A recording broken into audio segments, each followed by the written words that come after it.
Coming up this week on the Markcast, well, here we are. It is the episode you have been waiting for. We have the XFL city announcements, we have the XFL venues, we have the Arlington hub, and now we have XFL insider Mike Mitchell coming on the show to break it all down.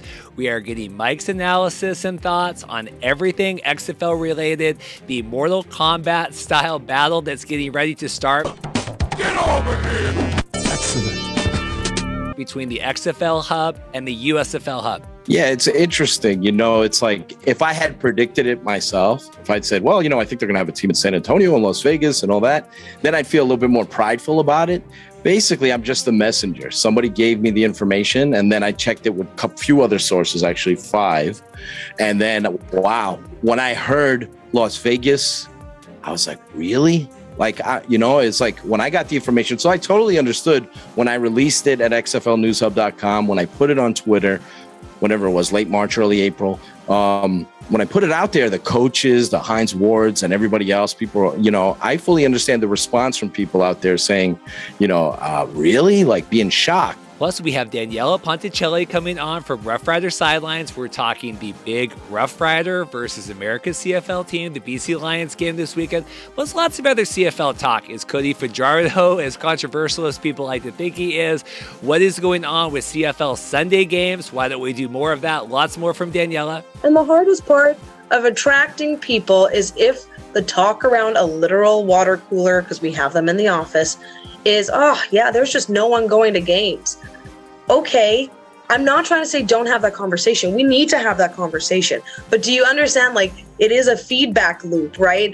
These things keep going. And I am not surprised that there is a dip, especially post-COVID, because of the fact that when you're out of a habit, it's like anything in life. If you're out of a habit, you're not going to suddenly pick it back up. You need reason to, and we're seeing a bit of that momentum returning. Should be a good show this week. Thanks as always. Take care.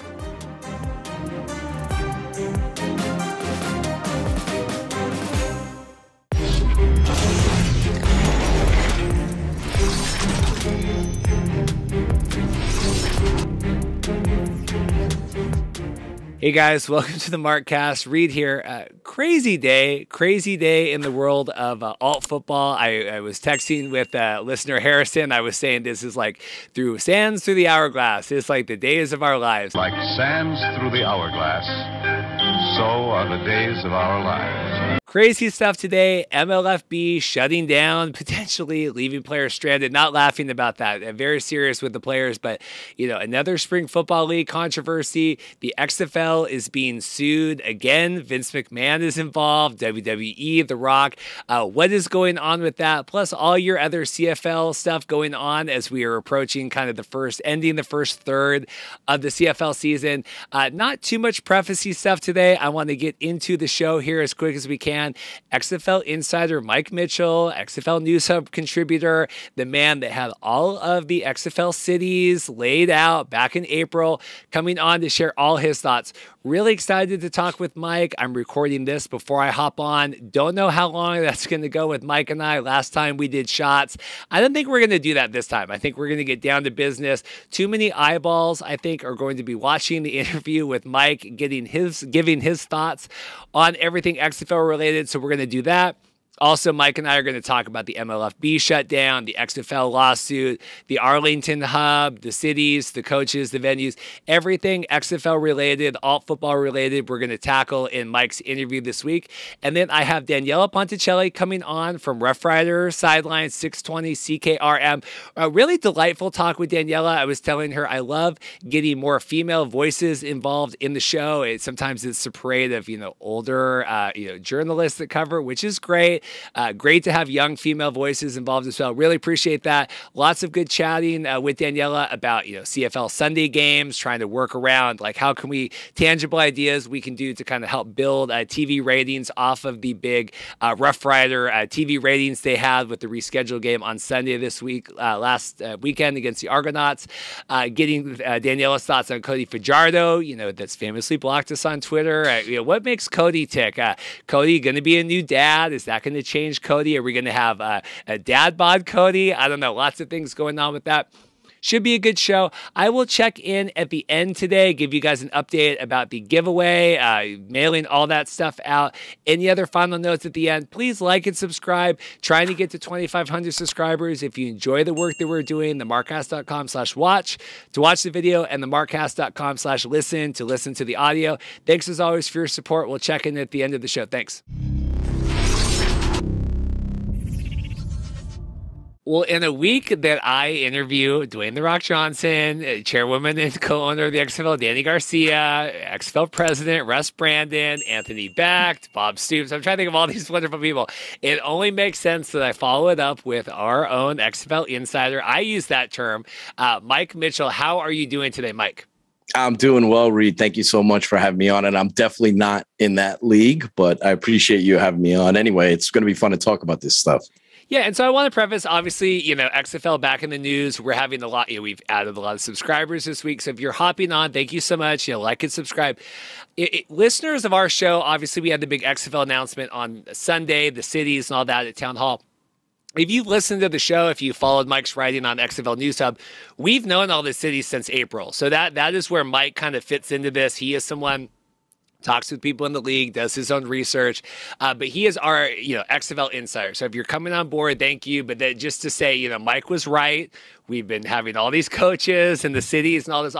And I know you don't like to take credit, but I just think that's important to point out there that, this was something that you put out there, you stood by it, you reported it, and now here we go. And I mean, it had to feel right to know that it all came out.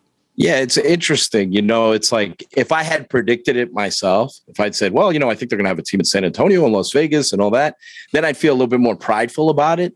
Basically, I'm just the messenger. Somebody gave me the information and then I checked it with a few other sources, actually 5. And then, wow, when I heard Las Vegas, I was like, really? Like, it's like when I got the information. So I totally understood when I released it at xflnewshub.com, when I put it on Twitter, whatever it was, late March, early April. When I put it out there, the coaches, the Hines Wards and everybody else, people, I fully understand the response from people out there saying, really, like being shocked, because that was my initial response when I heard not so much San Antonio, because I think Redbird Capital did a lot of research and obviously Danny Garcia and others, and they looked at this space and when you saw San Antonio, how successful it was in the AAF, it made complete sense to go back there. It's a city that wants a pro football team. They responded extremely well. That market was so into it, buying merchandise. We talk about TV ratings, but that's also a big factor. Buying merchandise, paying attention to the league, local sponsorships. The AAF hit a home run with the San Antonio Commanders. Well, now the Commanders' name's in Washington with the NFL. It's funny how that works out. But yeah, when I got this information, I just relayed it out there, and I totally get the skepticism that some people going, "Wow, they got rid of New York, LA." Because I wrote an article about the XFL, the current version, abandoning a lot of the aspects of XFL 2.0. And in that article, I quote tweeted it on Twitter and said, okay, these are the cities I've heard. The 3 that are out are New York, LA, and Tampa. And so there's a whole big discussion on that particular move itself. But yeah, it was, and over time, the Aaron Wilsons and other people months later, but still, released the information. I remember when the reports came out initially about Reggie Barlow joining the league, and he's like one of the first coaches that we heard. And he was attached to San Antonio. So when I got the information that he was going to be with DC, which is a team I'll be covering for XFL News Hub, a lot of people were like, no. And the people who are close to Reggie Barlow said, he's going to San Antonio. I said, hey, this is the information I got. He's in DC. Hines Ward's going to be in San Antonio. And it makes sense because Hines Ward saw firsthand as a member of the Alliance of American Football how popular San Antonio was. And he wants to be in that market. It's a great market to be in. So fascinating times up ahead. And you've done a great job, interviewing all these coaches. It's been a whirlwind the last week or so, all the information we've got, and there's more coming. Yeah, it's crazy that, we still have nicknames, logos, colors, all that stuff coming out. So just to kind of set the stage here. Lots of stuff today. We have the MLFB shutdown, collapse, whatever we want to call it. We have the XFL lawsuit, all this stuff. So we're going to kind of go chronological order. I think that makes the most sense. We'll talk city announcements. We'll talk venues, coaches. That's been played a little bit. Obviously, I want to get your thoughts on that stuff, and then I want to get the bulk of the discussion. I think I really want to focus on this hub. We had the comments from Danny Garcia and Russ Brandon on the site. Courtesy of the media scrum that I was a part of with that, and then obviously the MLFB and all that stuff. So, cities come out, they had the big town hall. It's one of those things where we've all grasped there's no New York team, there's no LA team. Obviously, the general public, the casuals, not like. What do you think the reaction was? 3 teams in Texas. Obviously, the people at Texas Live were excited because we live in Arlington. That's great. But I mean, what have you seen the general reaction now to we've pulled out of markets 1 and 2 media markets? There's a lot of differing opinions on it. Like a lot of people are raising their eyebrows, like The Rock, that New York and LA are not a part of this. And the one thing I can say is 2 summers ago, when Redbird Capital, Jerry Cardinal, Danny Garcia, Dwayne The Rock Johnson bought the XFL out of bankruptcy, they've had 2 years. During that time frame when they bought it, Danny Garcia mentioned that, there might be some changes and that we're going to reset and reassess. And they've had 2 years to decide what their markets were going to be. So a lot of time and research has gone into the markets that they have chosen. So it had to be a difficult decision because for the people that don't know, Danny Garcia, when XFL 2.0 launched, she was looking to purchase one of the teams, and the team that she wanted to purchase was the New York Guardians. So, and obviously they have ties to that and in that particular area and all that, both Dwayne and Danny. And so she had interest in the New York Guardians, and lo and behold, Janet Duke was the president of the New York Guardians, is a big part of XFL 3.0. She's back with the league, which is tremendous. But, for them to make that decision to not go into New York and LA, and there are a lot of different opinions back and forth. It's not black and white. There's a lot of gray areas on this, whether or not you should choose those 2 markets, the 2 biggest television markets out there. But I think a lot of their thought process beyond the financial part of it, because it's very expensive to run teams in New York and LA, a lot of it has to do with the simple fact of engagement. So you go by the numbers.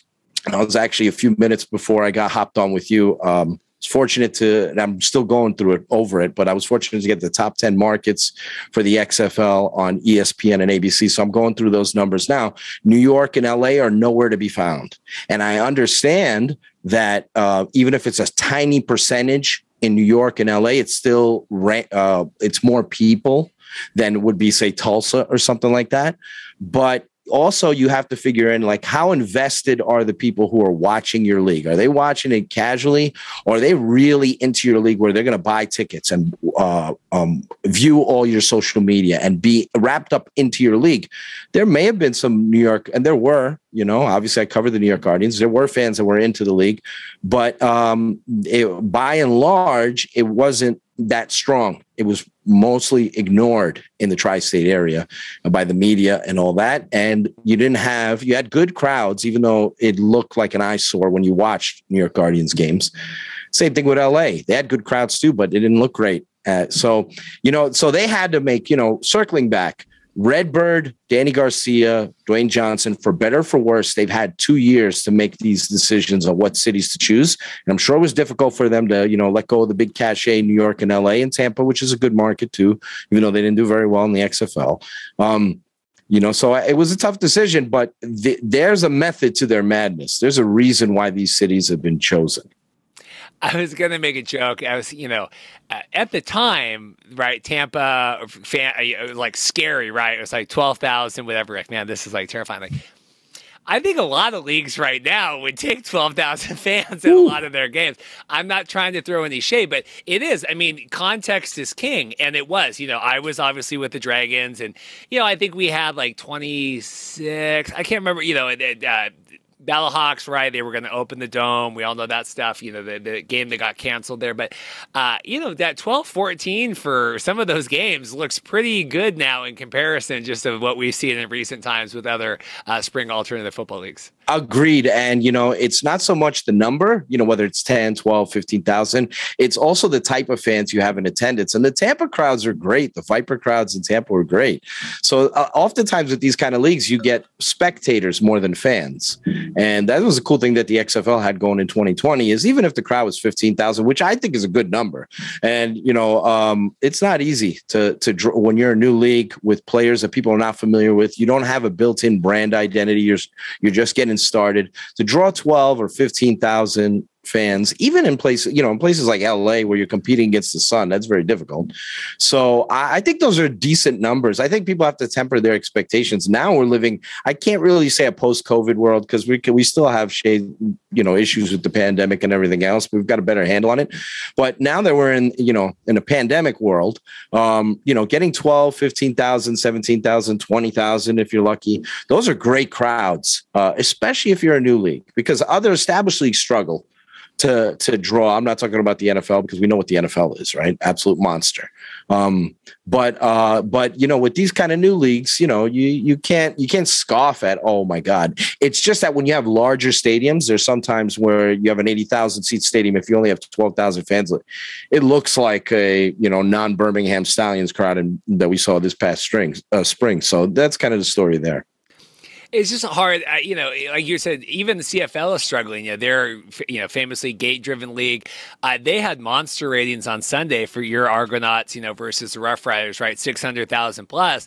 They can't even get 22,000 in that stadium right now, and that's really the only professional team that they have in Saskatchewan like that. So it's every league is struggling. I mean, not just USFL, not just XFL. Well, we'll talk about this with the Hub. XFL placing a lot more importance on getting fans in there just because of obviously, the TV deal and the production and all that stuff. It's just weird to me that they couldn't figure out Red Bull Arena or they couldn't figure out somewhere else in LA. Like, even if you're not going to have both, it seems weird that we couldn't at least establish one of those just to keep it going. Yeah, we can't go back into the future now and change it up. I'm sure that, but it would have been, I think New York Red Bull would have been terrific if they had pulled that off. And those crowds are great. The Guardians crowds are great. They were invested in the games. There was a lot of energy, but it just, on TV, it didn't look great because of the size of the stadium. But yeah, we can't go back in time and make those changes, Little scared. The other big, they have the cities, and we know Vegas and San Antonio, the Texas Triangle, right? I like that as kind of a branding thing. I think that really works, that rivalry. DC, St. Louis, and all that. Weird. Most of the venues were pretty self-explanatory, right? Lumen Field in Seattle. We had on our live stream from the Arizona showcase, somebody suggested like Husky Stadium, and I was like, oh, I didn't even think about that. That would work. But weird that LA or that Vegas still hasn't announced where they're playing. Are you leaning towards Allegiant? What do you think about where the Vegas arena venue is going to be? I think Allegiant Stadium has all the leverage right now. And I'm sure it's not surprising me that Redbird has had some difficulty closing that deal, because I'm sure that it's difficult right now to dot all those I's and cross those T's, the cliches involved, because the XFL doesn't really have any other options in Las Vegas. So it's Allegiant or bust. And so they're going to have to figure that out. I'm sure they're haggling.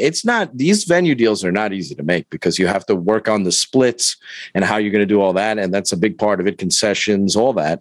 So I think Allegiant's their only choice. And then we saw the Las Vegas Raiders at Allegiant Stadium. They led the National Football League in 2021 in ticket revenue.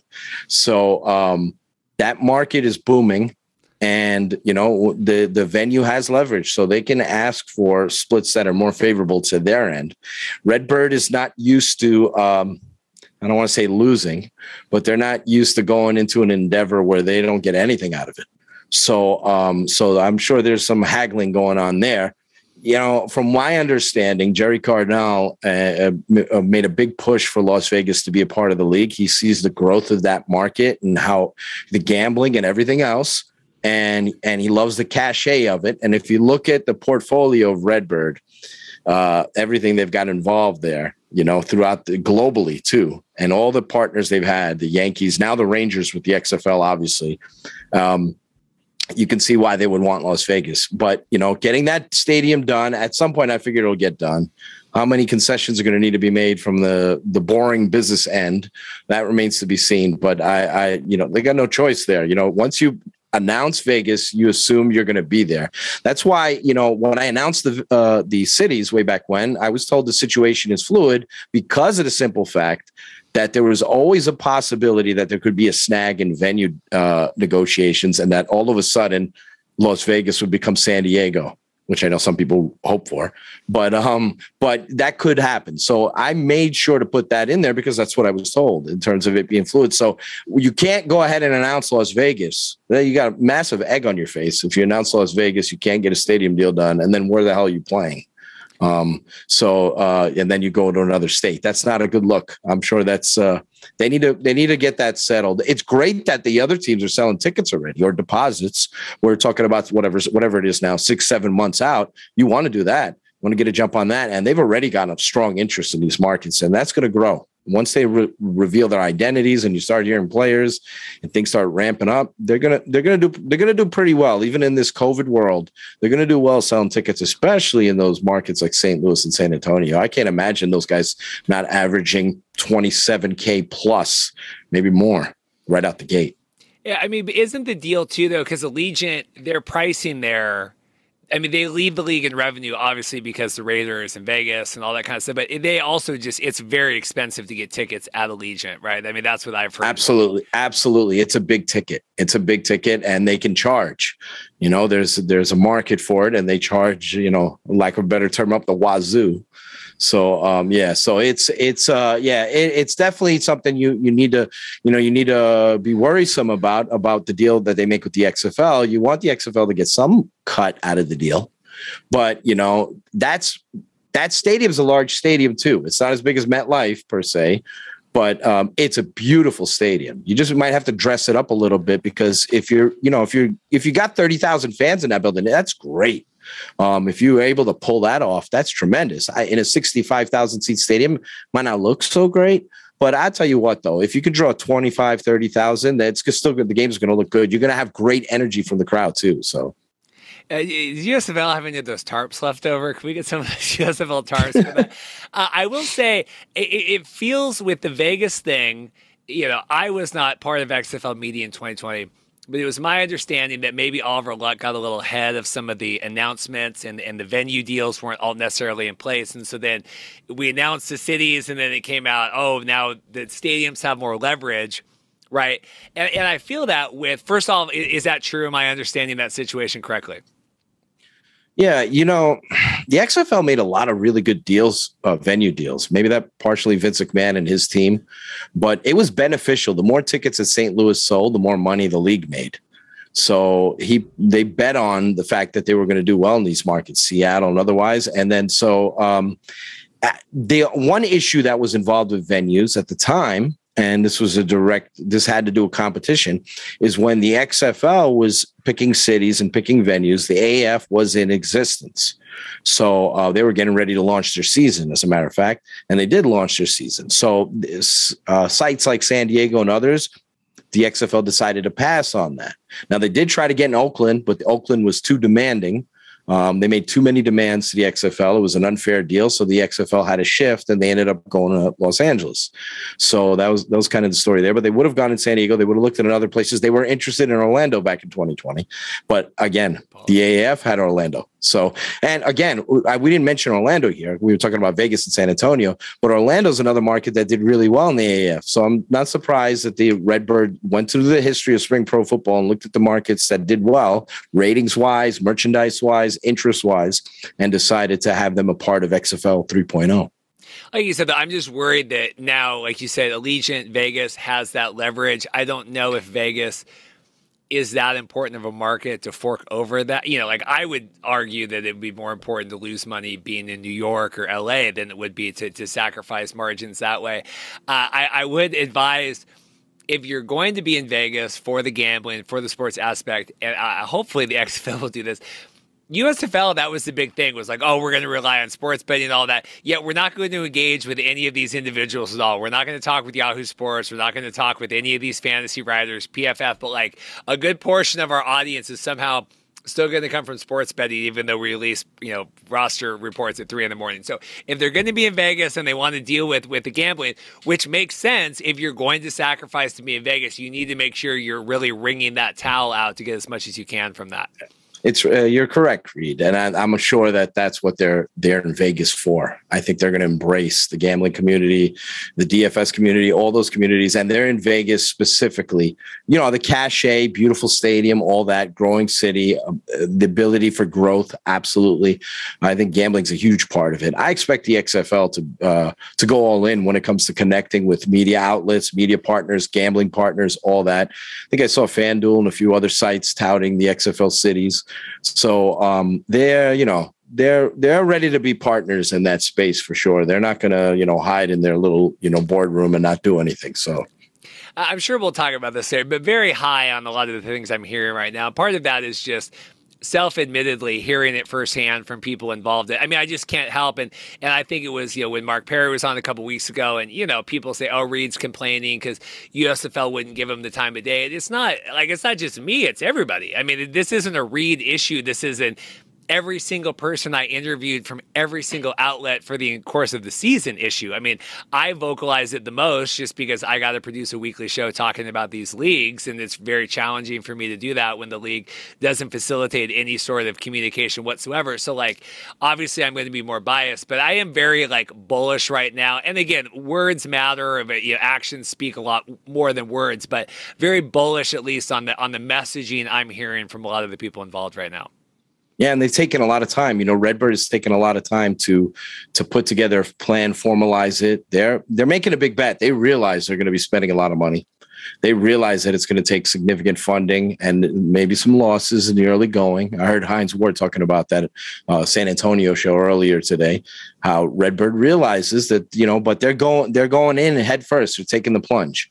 And so they have a plan. And so, and you can hear from what the league's been saying, what the talking heads have been saying there, the plans that they have in terms of content, producing content, all that. They're going to unveil a lot of things that I think are going to be great for the league. It's going to be great for fans. So, as far as the USFL goes, it's like the elephant in the room. It's kind of fascinating. Anytime this pertains to you, anytime that you care about something, you talk about it. So I'm a New York Jets fan, so I talk about them constantly, write about them, obviously. Yeah, I know. I love the Jets. So it's not when somebody says sorry to me, I get it. They've lost a lot lately, right? But they're my team. So that's just the way it goes, right? So but when you care about, just talking about fandom here, when you care about something, you talk about it. Now, if you stop talking about the USFL, that means it doesn't mean anything to you. If you praise them for their play or their players or their broadcasts or all these signings that we're seeing, which is great, Kevontae Turpin getting a 3-year deal. By the same token, if you criticize them for certain things, that shows that you care. If you don't talk about the things that you'd like to see that are better, and if you don't talk about any aspects of something, then that means it doesn't resonate with you. You don't care anything about it. So, I understand you've gotten criticized and other people get criticized. The XFL is a fair game too.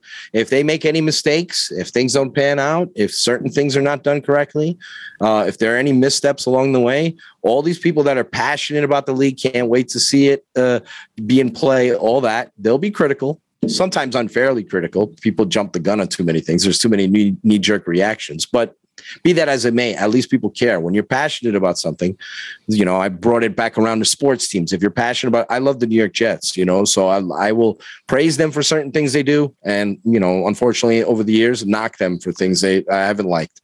But when the moment I stop talking about them or critiquing them, that's when I'm no longer a fan.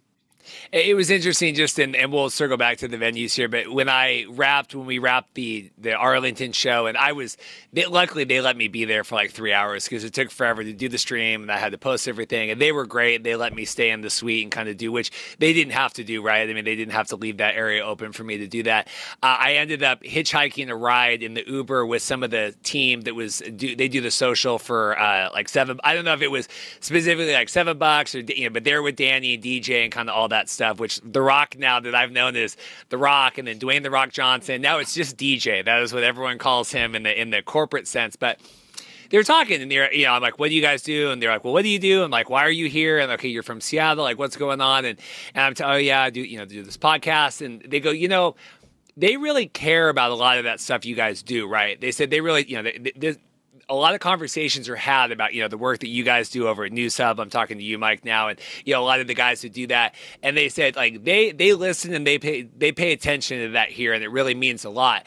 And I said, well, that's good to hear. I like to hear that, because I can't imagine you being in a niche world like spring football with the USFL or the XFL and, like, not being a part of that. Like, it's just too niche of a market. That's why with the USFL, like, you have to know what's going on with this stuff. There's not that many people talking about you.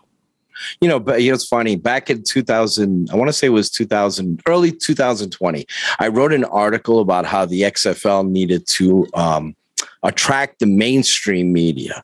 And basically what I did was basically what I said was the fan sites or the dedicated sites, it's great to have them.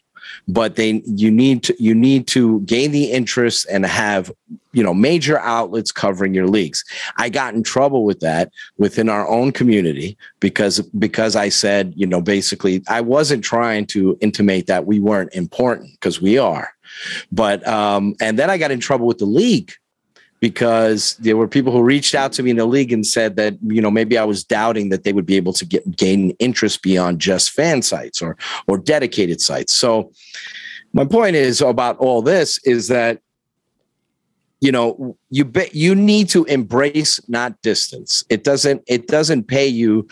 These leagues have a hard enough time as it is getting attention. The only time leagues like the XFL, USFL, and others get attention, AAF in the past, is when either something negative happens, like unfortunately we're going through with Major League Football, yep, or when it's business related. Oh, look, the attendance isn't that great. Oh, look, the ratings, they're not that great. Look, it's down this week.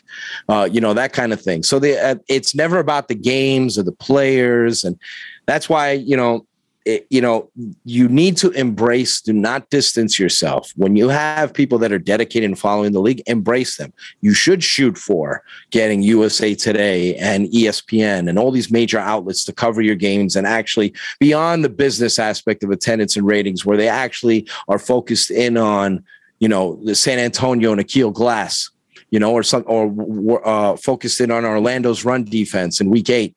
Rather than focusing in on the ratings and attendance. So the league will have made it when you have attention for the games and the players rather than the business aspect. So, that's in the beginning stages. Anyone who covers your league, embrace. Any content creators, embrace them. And XFL 2.0 did that. So they embraced a lot, and they ended up getting mainstream attention too, which was great. So my article was about, I realized that they needed to be more than just the dedicated sites, but you have to have an appreciation for the dedicated sites. A lot of people who are covering the league, Yahoo Sports and other outlets, they did less frequently wrote articles about the players and fantasy football and the teams as the season wore on. There was less interest. And then you saw that reflected in ratings and everything else, and in specific markets. And, and then people started covering it less. You don't want that. You want anybody who's going to promote your league for free, shake their hand. So that's kind of like my feeling on it. And that's the best way to handle it if you're a new league. This is a crowded sports landscape. It's easy to get lost in the shuffle. Nobody pay attention to your league. Nobody talk about it. We got to the point during the USFL season where Toby Johnson, one of the best players in the United States Football League, hopefully gets an opportunity in the NFL. He's a little bit on the older side. He's 30 years old, but he was tremendous this year. He's first team all USFL player. He went in the middle of the season and said, what do I got to do to get a picture of myself in uniform? Now, whose fault is that? So that's the league. So I presented him a picture, and then, obviously we've been covering the Generals all season long. And so, but that shouldn't happen, so you need to be you need transparency, you need information, you need to be more invested. If you're giving off to the public that you're not really interested in it, then why should others be interested in your league? So that's just the way it goes. So we had the press to wrap the city announcements. We had all that come out. I thought that was very well done. We had said in the Arizona showcase, big elephant in the room at the media, let's get these cities out. Let's let Anthony Beck talk about St. Louis. Let's let all these guys do all this kind of stuff. In terms of the cities and all that, anything else from that? Obviously the XFL invited, Jay was there, Brandon. So, we're talking about access and stuff. That was good. People ask, I didn't go, I went to the Arizona showcase and not, obviously work stuff. But keep in mind, I was in Birmingham for the kickoff and they had no media stuff there. So we have the announcements, all that stuff. Are you glad that they did just the cities now, and then we still, because there was rumors, right? Okay, we're going to get some of the nicknames and stuff. I think you had finally said earlier in the day that you had confirmation, we're not getting city nicknames at that point, which I think was the right call. Are you glad that they're pushing that out for a later day? It's interesting. I think they don't. I think they have names in mind and they're finishing up designs. I think copyrights, they have to get ready to do all that. I think they didn't want to haphazardly release just 5 of the names. And then all of a sudden, what about these 3? I think they want to roll them out all at the same time. And because there's probably going to be some tweaking of former logos, designs, and all that kind of updated looks, they want to do that all at the same time. So, read into it what you like, but in the XFL personnel has been referring to each other as renegades and all this kind of stuff on social media, but read into it what you like. But in the video, we saw clearly the names of the defenders. We saw the Dragons. We saw all the, the 5, the big 5 we're expecting. I think those teams are all going to have the same names. Now, perhaps I can be surprised at the end of the day, but I think we're going to have the Roughnecks, the Dragons, the Renegades, the Battlehawks. It would be a crime if they didn't name that. They already own the trademark. Yeah, that's a cool trademark. They have an awesome logo. It's a fun name. At Cacaw, you've got Pat McAfee and other people in the media, screaming that out. It would be foolish if they didn't pick that name. Rip the XFL if they don't. If they're the St. Louis Scooters or some other dumb name, then go ahead and rip them. But I think those 5 names are coming back. The fun part is what happens with the 3. And so I can understand why they don't want to bits and pieces release, just release the Battlehawks and the Renegades and then not release the others. I think they have a presentation and a rollout that they want to do where they present all 8 of the logos and all 8 of the colors and all that stuff. And they want to do that all at the same time. So that's coming from what I understand. I would figure before August is out, we're going to get that. So, and I think people, hopefully they'll be happy. I'm sure there'll be some criticisms, whenever the XFL, I've been through both iterations and the AF and all that. Whenever a uniform is released and fans knock it, they'll say, oh, it looks like an XFL uniform. So hopefully you're not going to get everybody that likes a design, but hopefully when these uniforms come out that people go, whoa, those are really cool. Right. So hopefully that happens. There'll be critiques. There'll be people who will nitpick and all that. But it'd be great if I like the XFL 2020 uniforms, but it'd be cool if there's some updates here. So a little bit more variety, maybe an alternate helmet, alternate uniform, something I was pushing for back in 2020. So we'll see what happens. I just laugh because there's a lot of, The Rock and Danny and, The Rock's got sound bites. Oh, we're trying to redesign all this stuff. We have all this cool stuff. And every piece of merchandise they've released so far has been terrible. The city shirts are terrible. Philip, I don't know if you were tagged in that tweet today. Philip, one of our longtime listeners, got the must be the Arlington one because he's a Houston fan. Forgive me, Philip, for not remembering which city you're in. But he posted the photo and he's like, I think this is going to come off in the wash, the print on here, and you're like. Okay, I'm waiting for when all this cool merch is coming that we're talking about. Rock's got cool 50. Rock and Danny have cooler stuff that they've had personalized for them than they're selling on the shop right now. Yeah, those generic city shirts that they got they're pretty lame. Yeah, they're pretty lame. Some of the hats and hoodies with the XFL logo are fine. But yeah, you hope, I don't know what's going on with these leagues like MLFB and the USFL, they're early going. They're some of that early merchandise is pretty awful, that XFL included now. So we'll see when they get to the actual logos and when they get to the actual colors and the jerseys and all that. Fair, then these will be forgotten. Somewhere in my home, I have an XFL New York shirt and hat, dating back from way back when New York didn't have a team name. Those were okay, but they didn't compare to the Guardian stuff and all that. So we'll see how it goes. Rightful criticism. Yeah, the not a great look. But from what I've heard for quite some time now, is they've had a design team working on it since before they shut down shop, all the team merchandise. So proof is going to be in the pudding when it's unveiled.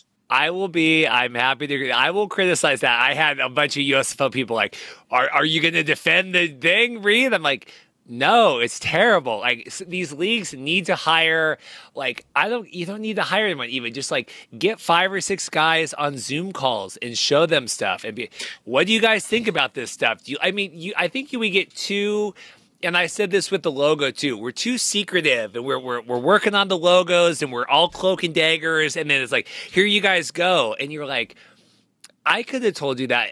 The XFL logo's growing on me because I see them at the showcases and it's the black and white and it all looks cool. It's a whole look. The hoodies are pretty sweet. Those black hoodies with the black and white. Anyway, but I'm not a designer or anything like that. But I can say they're very limited right now. Even if you're going to release shirts and all that, you've got the formation of that letter X. They can't release any colors because they can't reveal what their colors are. So it's going to be in plain old black and white font. So it's just going to say XFL Houston. And I suppose they could have added something else in there to spruce up the design, but they went as generic as possible because they can't reveal the colors yet, can't reveal the name. So it's just the XFL, the interconnecting X's with the name of the city.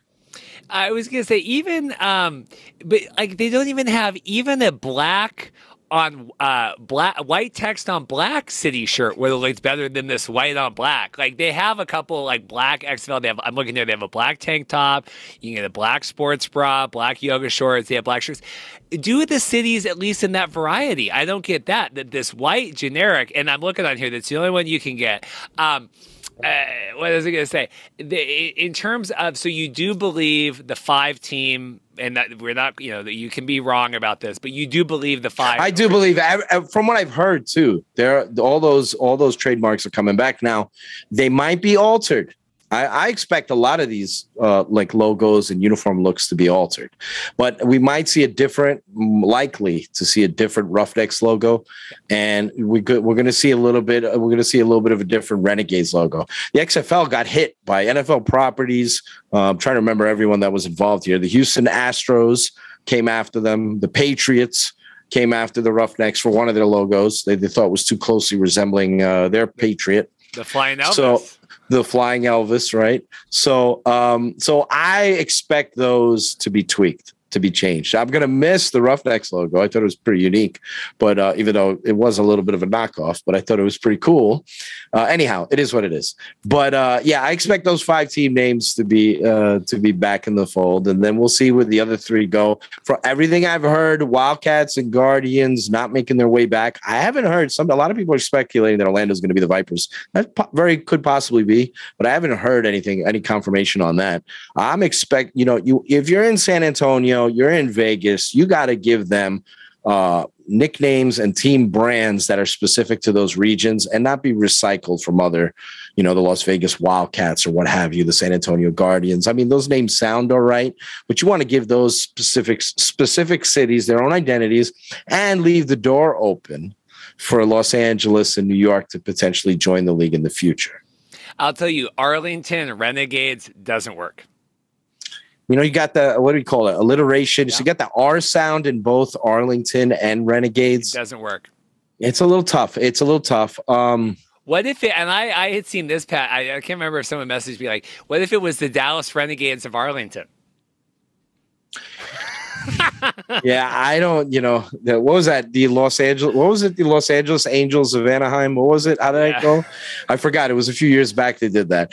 Arlington's been chosen for a specific reason. A lot of it has to do financially. The reason why the Dallas team is now called Arlington is through an agreement through the city of Arlington and the XFL to name the Dallas franchise Arlington. And the people who live in that city, they take a lot of pride in being from Arlington. They don't like a team playing in Arlington and not calling themselves Arlington. So it's kind of interesting how that works out.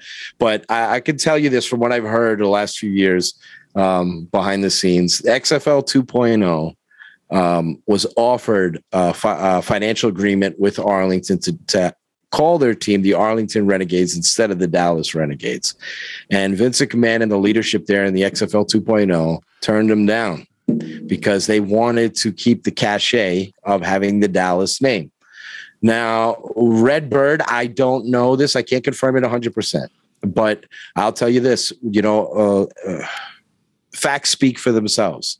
So the XFL 2.0 did not change their Renegades team name from Dallas to Arlington. But XFL 3.0 is calling their team Arlington. So you take from that whatever you want.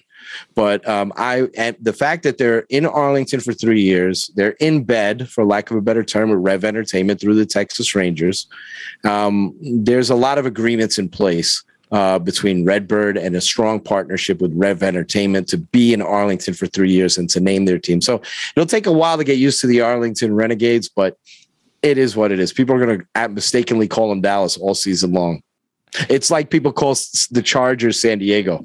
So, not quite the history as the San Diego Chargers have, but people still to this day call the Chargers San Diego. If it was me, and I agree, so I'm glad that you said all that you believe that they're paying money and all that stuff, because I didn't know how much you wanted to get into that. There's definitely I don't know the specifics. There's definitely agreement in place because I know the facts of 2.0. And I see the evidence of 3.0, and I've been digging on this, the story, see what I can find. A lot of NDAs and people that can't say anything, but evidence speaks for itself because typically I'm not trying to be disrespectful to Arlington, beautiful city, but you'd rather have a sports team named Dallas than Arlington.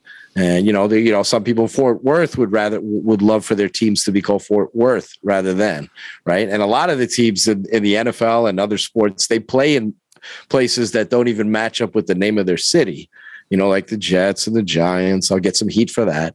And then, Washington for the longest time doesn't even play in Washington. So there are a few others, but that's kind of the story there. So it'll take some time getting used to it. To me, it's not a big deal. If it was me now, and then I want to move to the Arlington hub discussion after this, but if it was me, a lot was, we're having the big announcement Monday, right? Following all the cities coming out.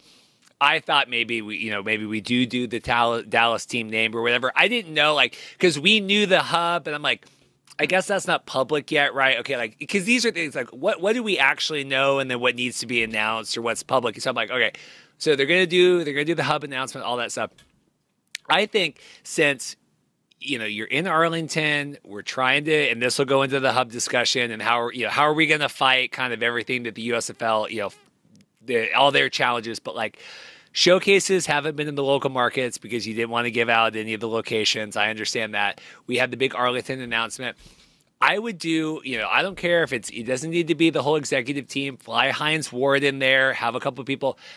I would do 8 events in the markets somewhere in a bar and announce the team names that way. I get wanting to do it all on the show, and if they end up doing that at Texas Live, I'm happy to go down and cover that. But I would figure out some way now, okay, now we can actually talk about being in Seattle again. Let's go to Seattle and announce the Dragons. That'll get, let's start building now, getting people in these local communities. In today's day and age, and, during the pandemic, unfortunately we had to see this happen, but a lot of things were done remote. So it's not out of the realm of possibility that you can actually do a rollout at the same time. Cue to Arlington. Let's go to Arlington. They unveil their logo. Cue to DC. Let's go to Reggie Barlow in Washington. Let's see what they got. Cue to et cetera, right on down the line there. So it's not out of the realm of possibility that that's how the rollout can happen. You just go to the satellite feed or whatever feed you got going. You just go to the next city, right? So whoever is involved in St. Louis, Anthony Beckton, St. Louis, he's introducing it, right? So, I mean, there's a lot of fun ways you can do it. The XFL, when they announced their 5-year deal with Disney, they talked about tentpole events. And I know that's not quite the draft, which we're going to get on ESPN, probably on ESPN Plus, but that's not been confirmed yet.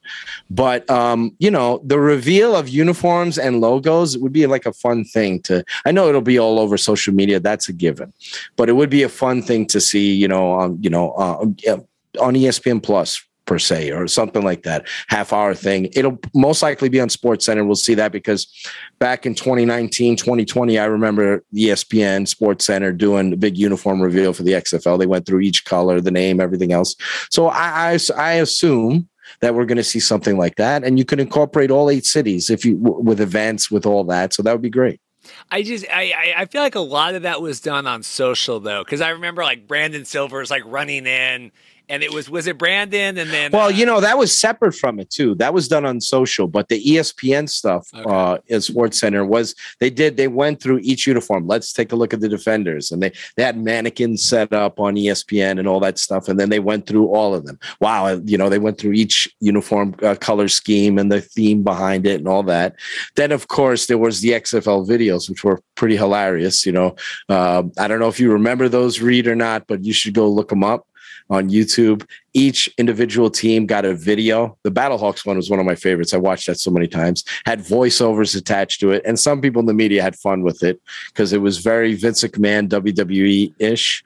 The Guardians one is terrific, by the way. I know everybody has their own personal taste, but if you ever get an opportunity, go look for the team name reveal. They had the XFL. The AAF had fun ones too. You can argue a little bit cheesy, but even the AAF had fun videos that were attached that released their names and all that. So it's fun when these leagues get started. It's some of the fun stuff when you find out the identities and all that, what they chose. Sometimes it falls flat on his face. Sometimes things grow on you. I'm a little bit of a traditionalist, but when the Battlehawks were introduced, I'll have to admit I was like, I like the uniforms and the colors, but I was unsure of it. It grew on me so much that it became my favorite brand.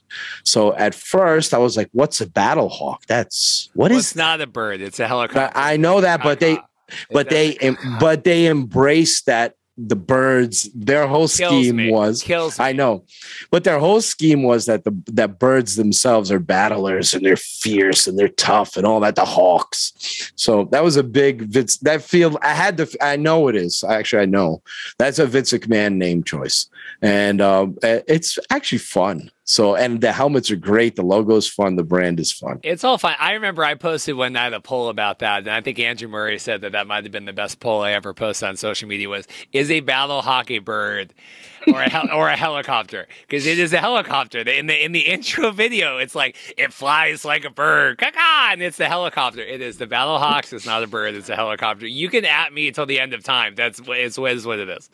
It is what it is, but it works somehow, despite it not being for me. Anyway, everybody's it's a subjective thing. For me, it works, and it didn't initially. But I think and we'll get XFL. If you're listening, if you just do the Texas Live, I think that is a mistake. You have to have people in these markets. Like I said, either do them separate, do them all in one night. Like Mike says, bounce around to the feeds, but we're talking about ways that we can reverse course here with all the Birminghamness of it. Like, this is the way I think as soon as you can now, we got to get Jim Haslett in because they did that. Like, we went and met Zorn. We did events outside of the Lumen Field. There wasn't a lot of people there, but we went. That's when I met Van, and I think Ryan Gustafson was walking around, and we had the media people there. We got to start doing this. Ryan Gustafson did his Monday morning thing. Do you remember that? He would do a Sure. weekly. He was tremendous. What a great guy. And the Dragons did such a tremendous job connecting to their fan base, to the community. I wasn't surprised that they drew well, even though they had horrible weather. So they did such a good job with that. They're going to do. We saw at Texas Live how the XFL, the energy from that crowd, that was amazing. You saw how amped up and happy Danny Garcia and all the XFL coaches, everybody were, that crowd was chanting the XFL's name 2 years after it went away and all that. They had a great crowd out there. So I could see that energy was great. Imagine that energy also in St. Louis. So you one live event with your head St. Louis people, Beckton, otherwise the coaches, Grekowski, Abraham, whomever, DPP there, Bowler, put those guys all in there, have a nice little event there in St. Louis. It doesn't have to be the most largest extravagant place. Have a nice little reveal there. I think that'd be awesome. And people will come out for that, so even if they're seeing the same logo they saw 2 years ago. So the Arlington thing, I was there, right? I think that was one of the best decisions I've made of being able to go to that. I knew that Danny and DJ and stuff would have media stuff. Russ Brandon was going to be there. I was a little worried at first, and I'll be honest, because it was a lot. I watched the Birmingham press conferences, and I watched Arlington, and we have a commitment here. We want to have a home here. Russ Brandon came out. We have the 3-year deal. We want to be a part of this community, all of that. And I thought, this stuff, USFL said, right? Like Birmingham is the best spot in the world, all this stuff, but somehow through magic, we're going to have people in Houston care about us, even though. And so I asked Russ, I asked Danny and I asked Russ, I said, obviously we saw the challenges the USFL did. I don't know if XFL was going to do a full-on hub. This was always the plan. We've gone back and forth. You said, they're looking at the modified, but how are you guys going to fight against this? And Danny's response was kind of snarky. It was, and if you guys haven't seen the videos, they're on the YouTube, but Danny said, well, we're playing in our cities, so we're not going to have a problem, which, okay, I mean, that's a pretty basic answer for that. But Russ, I thought, Russ Brandon, president, had a lot better, not better, but had a lot more nuanced answer of we're really going to have staff in there. We're really going to put in the time. We're really going to have events. We're going to be there early. We're going to stay late. We're going to be there on the days off. We understand that we need to put time and money and energy into this stuff. What do you make of now, we've seen the USFL, XFL now, this hub, all the messaging. And again, this is just words, right? It will have to see the action. But what do you make of how is the XFL going to not suffer the same fate? I think they're deeply embedded with Rev Entertainment.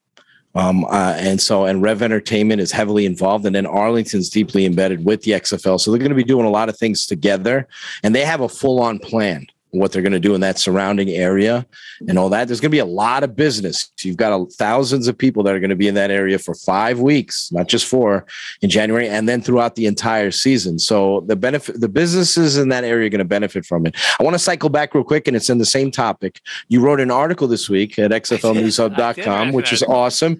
And I thought it was tremendous. The Q&A that you have on YouTube there with Danny Garcia and Dwayne Johnson. I thought they were great.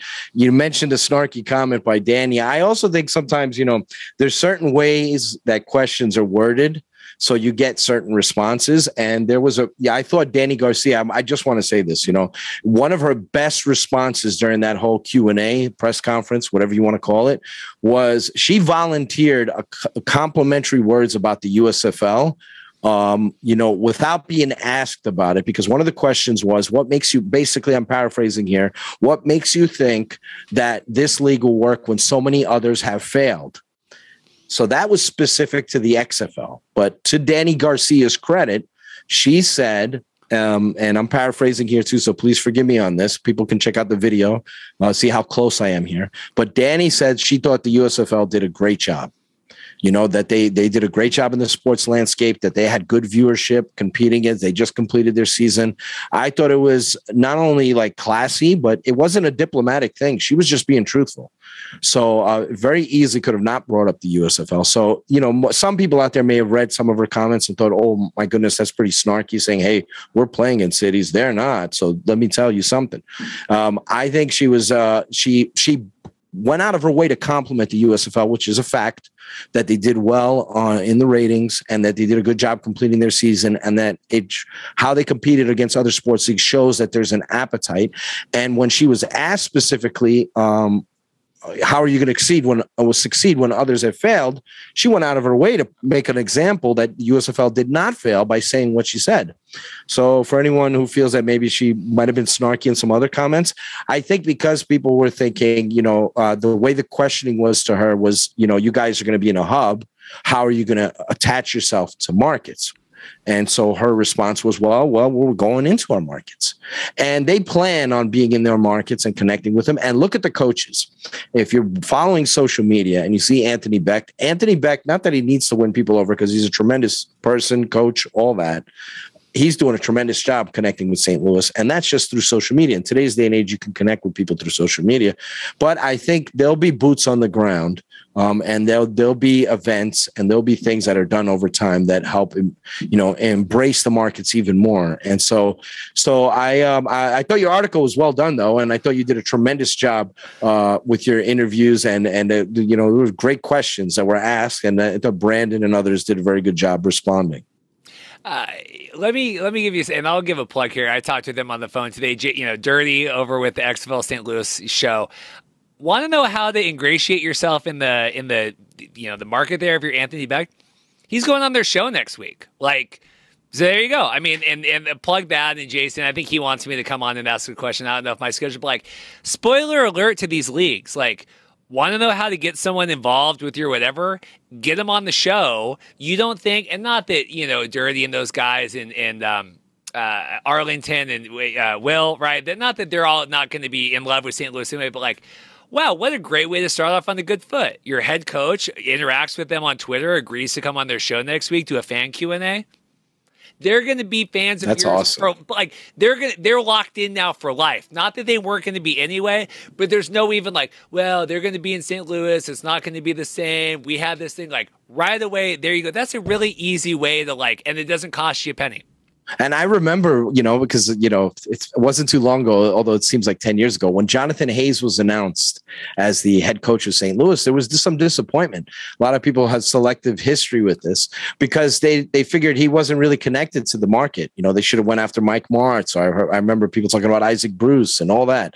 And so with Anthony Beck, maybe there's some people in St. Louis. I had some people reach out to me who work in the media in St. Louis who are how come it's not Hazlitt or what have you? Because he has some history in that market. But I think Anthony Beck's already won them over, even though Beck was with the Rams for a little short stretch there. He's been more tied into Tampa and New York and all that throughout his career.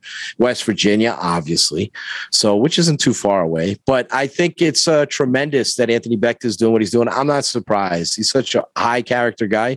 And shout out to those guys at XFL, STL. They've been doing shows just like you while there's been no league.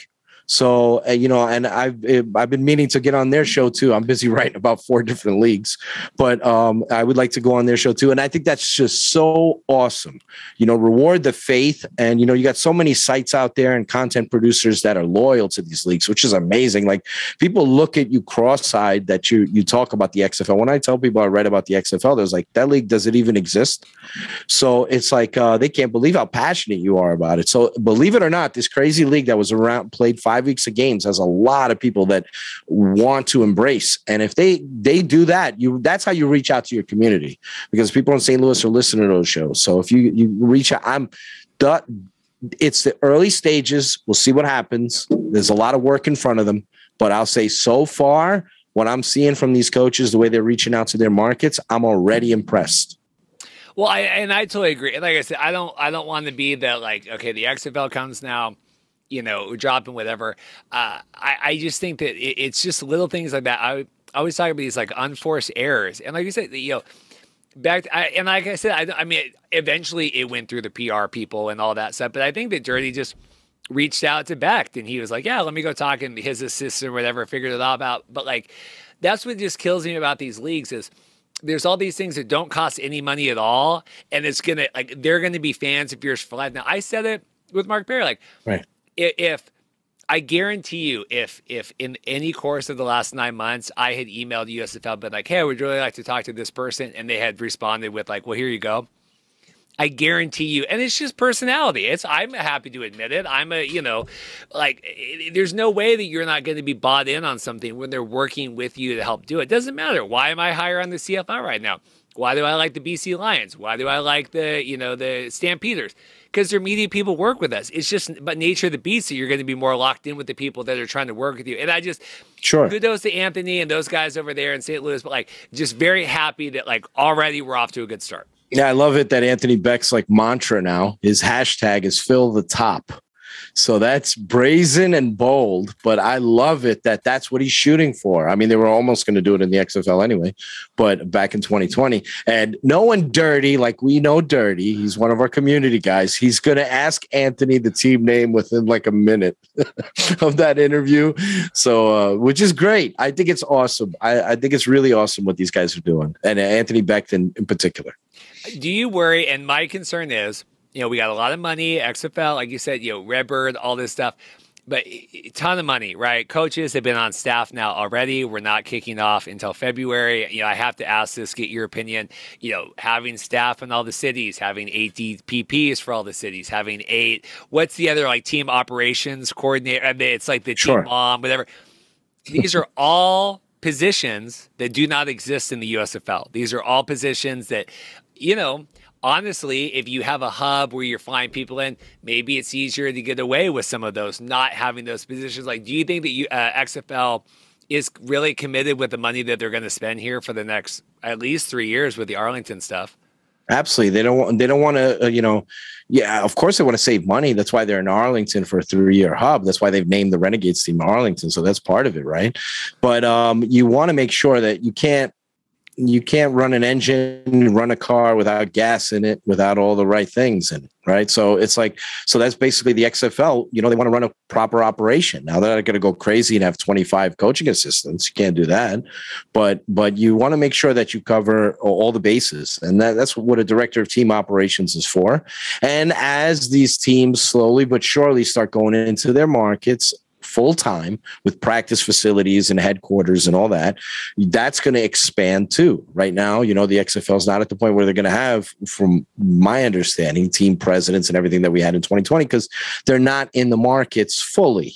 They're playing in the markets, yes, and they'll be doing stuff in the markets, but they're not there yet. So, you could see, there's certain positions that you have no choice but to fill, and that they're for the betterment of the league. It's going to be interesting to see the social media teams, how much is invested in that area and that department once the names come out, and how they perform. We know how great the XFL was in 2020. The industry knows how great the XFL social media team was in 2020 because they're in other pro leagues right now running teams' accounts. Social media is going to be huge. You know what I would do too, if we're not going to have team presidents, we're not going to have all this stuff, I'd reach out, whether you have the social media people or not, I'd get some like fan councils going in these markets, right? And I'm not saying this is like I want to be on this crap, but like find 5-10 guys, girls in Seattle, find them in Vegas, find whatever. Get them organizing community events. Say, hey, we'll give you guys field passes for the games, give you some season tickets, whatever. Like, so you're not spending $80,000 or whatever, $100,000 on a team president. Let's get 10 people and say you got to throw 2 events a month, or you got to throw 1 event every 3 weeks. Try to get some people in. I think there's ways that you can do it, through social media. It's all these pronged approaches, because it's not just the TV, it's not just social media, but trying to get people in these markets. I was talking with Dirty today about this, trying to do stuff online, engaging the fan base. But I think you need that people in these markets doing like what Ryan was doing in XFL 2020 in Seattle, like doing some giveaways. Hey, here's some, like, and if you're not going to have social media in Seattle, hey guys, here's some giveaway boxes. Go film it with a phone, stalking people on the street, giving it away. Like, let's start generating some content that wouldn't cost any money. Yeah, they need to do that with TikTok too. Hopefully they get to that, and towards Twitter and everything else. So there's a lot that needs to be done to connect. And I'm happy that we're at a point where community events are possible. Not that COVID's gone away, but I'm happy, where it's possible for community events and get-togethers and all this kind of stuff. Things have opened up in that respect, not to the point where it was pre-COVID, but it's getting better in that front. So any opportunities you have to connect with your local teams, the better. Like, I would almost have a position like team liaison. And I know there's a couple of people there, execs, that have that, but like that's their job, is to like reach out to the fan bases, help organize these events. Like, I would do that. Hire someone, $80,000. You're not going to have people in the all 8 markets. That's your job, is to work with fans here, start planning these events to come out, do some screenings of some stuff, uniform, get people out there, meet and greets with the players. We can fly them up, or maybe some of them are local. Like, you just have one person work with fan bases and do that. I think that's a really unique position that, USFL could do that as well. But I think that is something that is needed when you are still going to be in Arlington 6 days out of the week. Yeah, it's a good thought. When, on paper right now, it's just 5 home games for each team, right? If you get into playoffs, you got a couple more maybe, but one more at least. So those are the 5 events, and so you want to have a little bit more than that to connect to your market. Social media, there's a lot of different things you can do with social media to connect with markets and all that. But yeah, it's a good thought, Reed. Yeah, it would definitely be beneficial, I think, having someone in that type of position. Sure. I don't know. You were spoiled. You were spoiled because Ryan Gustafson did. Not that the other presidents did do a great job, but Ryan Gustafson, Kurt Hunziker, 2 others did tremendous jobs. Brian Michael Cooper, right? Was he one of them? Tremendous, yeah, for Houston. Yeah, there was but Ryan, they were all great, but Ryan was tremendous in Seattle. Great job. I just remember he would do those because he was at Lumen. They had an office. And he would go on, like I said, he would do those it was every Monday, Mondays with the president or whatever. And he'd always film it. And the sun would be rising over his shoulder. And he'd be so backlit. And I'm like, God bless you, Ryan, but you're doing it. You're trying. People are watching. You're trying to do it. And I think I remember because that's how we got our season tickets as we were connected and messaging on there. I'm like, could you just let me come down and film this for you guys? Oh my God. Can we just I won't even charge you. Can I just come down and film this just so it looks a little bit better than whatever you're doing? How do you think, and we haven't had you on since USFL season wrapped, right? There's rumors, 2 hubs, 3 hubs, 4 hubs, all this stuff. How does USFL respond now that XFL has laid all their cards out?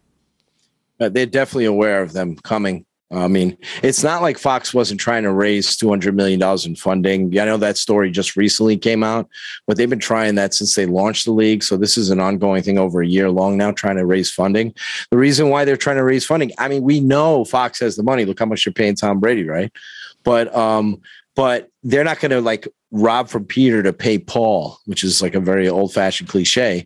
But they basically understand what the marketplace is, and they understand that in order for them to take the next step, they're going to have to go into more markets and they're going to have to spend more money. And because the XFL's around, you have to consider the competition as well, because they could be presenting the XFL. We'll see how it goes, but they could be presenting a league that has energy, a lot of fans in stadiums in their local markets, good football, etc.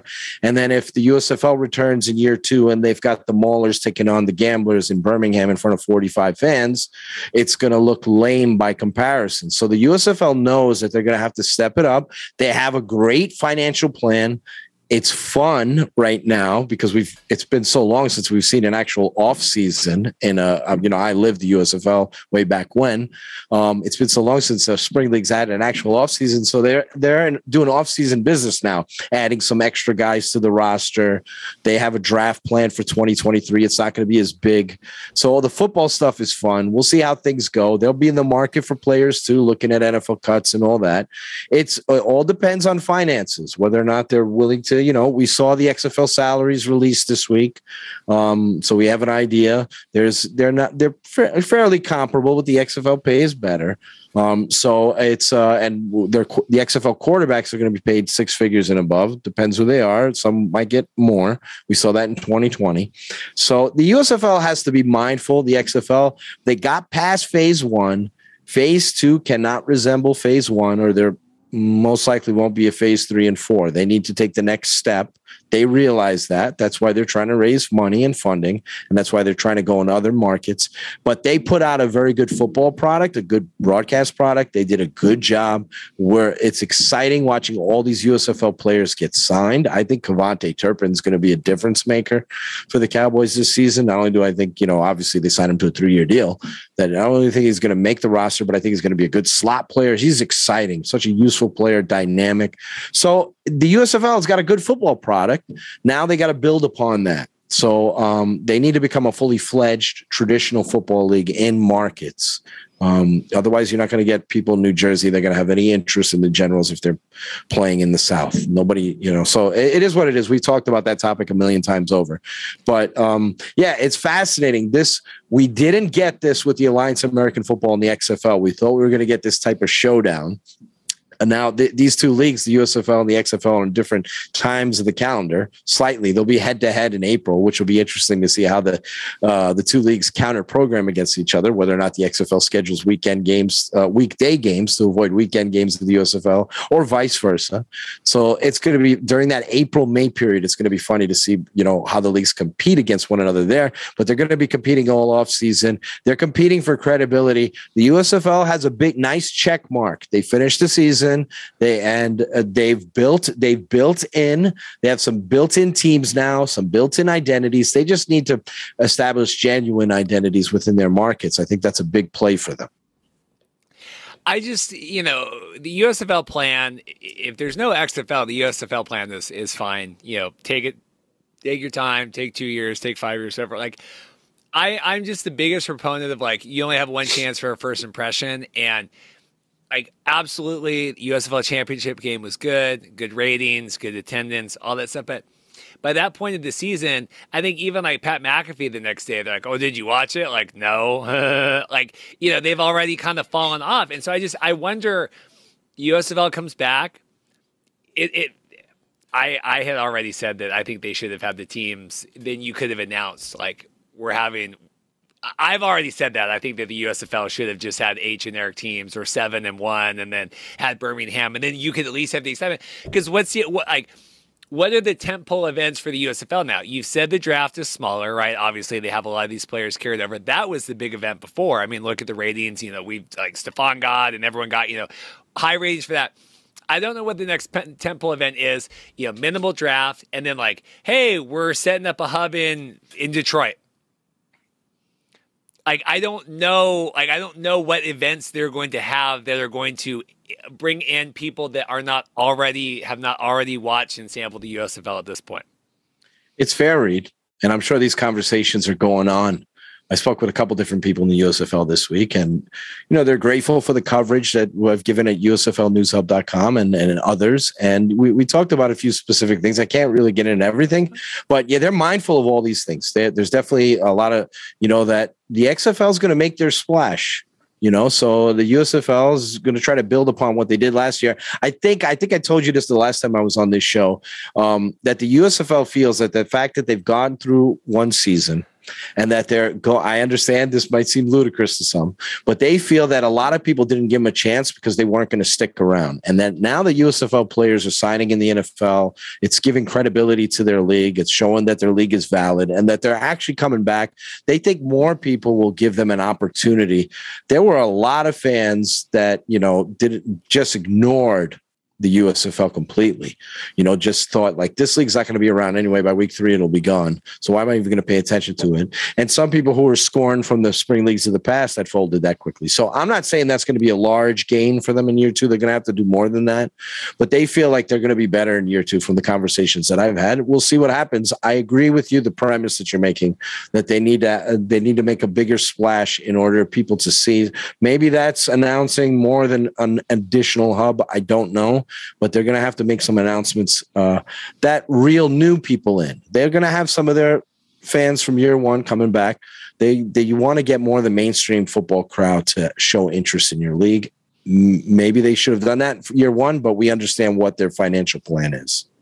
I guess I buy, I guess I accept that I do think the off-season signings help a lot, right? They had the Mike McCarthy. I retweeted the quote today, they signed Kevontae Turpin. There was a lot of good football in the USFL. I buy a lot of that. I just, what was it? 3.2 watched the kickoff, 1.5 watched the championship game. So, you had people there. Had people there the first week, and they chose not to stick around and come back at the end. And yes, the championship game still did really good viewership, but you lost half your viewership over the season, which is every TV show loses, and I understand that. But I don't. Next season kicks off. It's got to be lower than 1.5, right? What is your what would be your expectation for a year 2 kickoff game for the USFL? Ooh, we're so far out from that. You mean expectation in terms of what their ratings will be? Yeah. I think their opening night game will do pretty well. I probably do, in 1.2 million, 1.3 million, 1.4 million. I think they're opening. After that, we'll see, because usually, you mentioned this with TV shows, your premiere does well, and then the season finale usually does well if anybody's invested in what's going on, who's going to win the whole thing in football. So I think they developed a base. Whether they can build upon that remains to be seen, but I think they'll do well. That sample audience, we saw that with the XFL, we saw that with the AAF. You're gonna get a lot of fans that will just sample you, that are NFL diehards, will go, I'll check this out, see what it's about. If it's for me, I'll stick around. If not, you're not going to get all those fans. There's a lot of NFL fans that, even though some of them support these leagues existing and they're happy they're around, it's not on their radar. They don't really, they'll check it out every now and again, but they're interested in NFL and college football. So you're not going to convince it takes time to do that. Convince a lot of diehard football fans that watch the NFL to stay on board for the entire season. So we'll see what happens. It's hard. It's difficult to predict, but I think the USFL's first game will do well. And then beyond that, we'll see. I don't disagree that you can build a fan base up, right? I mean, look at even like Breaking Bad, right? I mean, Breaking Bad didn't debut the incredible ratings, and then it grew to being one of the highest rated, that finale. I don't believe that spring football, as tough as it is, as expensive as all the things that go against it, I don't believe that a league can. It's really challenging for a league to stick around long enough to reverse whatever that course is to go back up, right? It's possible with a ton of money, working, like I've said, with engaging the fan bases, doing a lot of stuff. And my fear is that the 3-2 we saw the kickoff week, that will be the highest ratings we ever see for the USFL, right? They'll never do you believe that they will ever top 3.2 for that first kickoff game? Wow, Reed, that's so difficult to answer. I don't know. I'll say this: I would love it to. I don't know. It's like, I agree. It's difficult, Reed, because I'll say this: a lot of new sports leagues, they have very humble beginnings. So you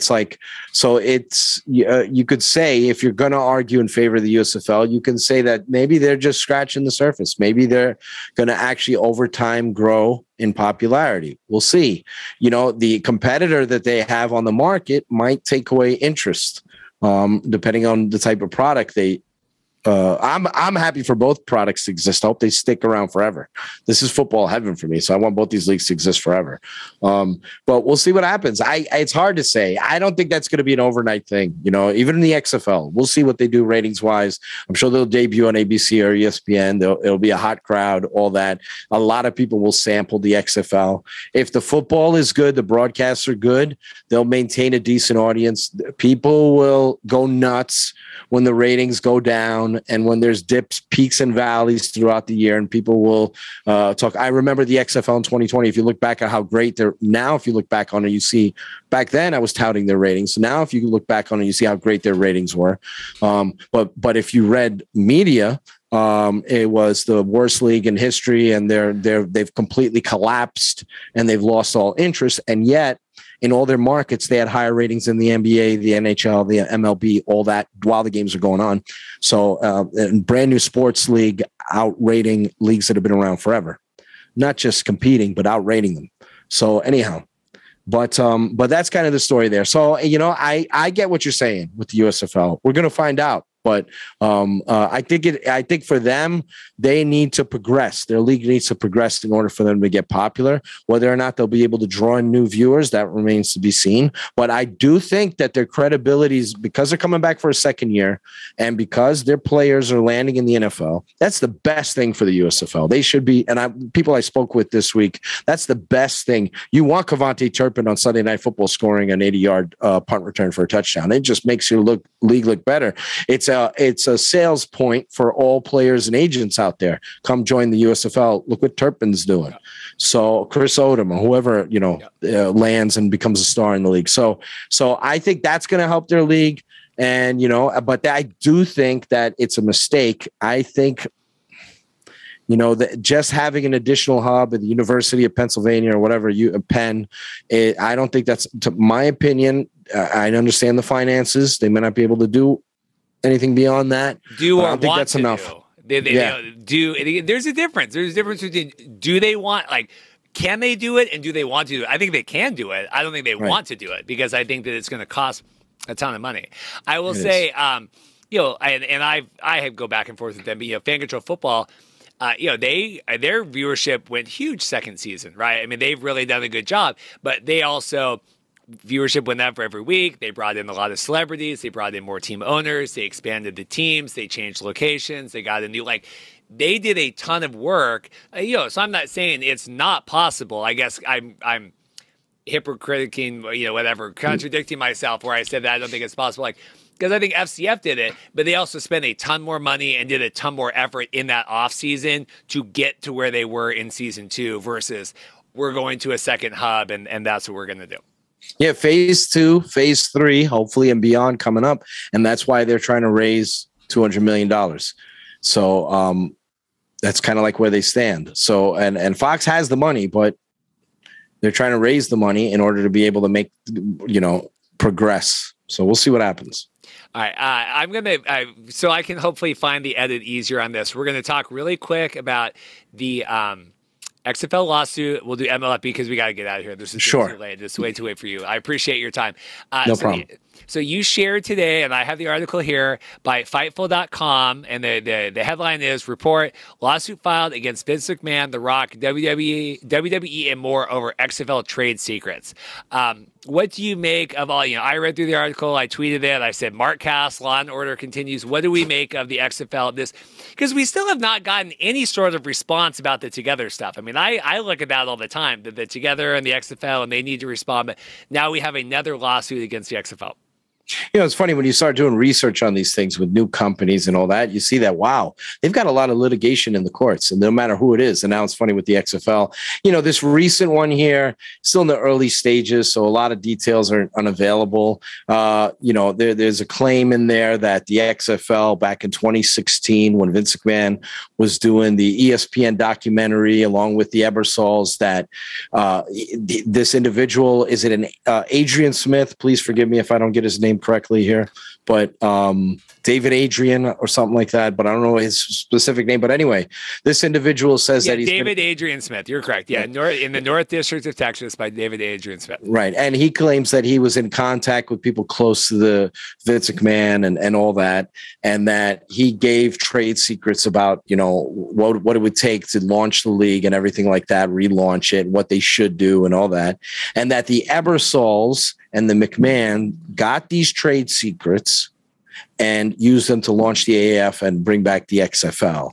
And then the claim is extending to The Rock and Danny Garcia and XFL 3.0, saying that they were passed off these trade secrets during the purchase of the XFL through bankruptcy. First off, I'm not a legal expert here, but I'm having a hard time figuring what these trade secrets could be, unless if it's football related, then there are no trade secrets. You hire coaches, players, you figure out what stadiums you want to play in. So what are the special trade secrets here? Production standpoint, these networks are part of the productions here. So there's no trade secrets. The Ebersols and the McMahons were involved with Disney and Fox and all that. So there's no special broadcast trade secrets. So unless these trade secrets are illegal, ways you can skirt tax laws and do all that kind of stuff. And then why would this Smith character admit to that in a court that he gave trade secrets that are illegal?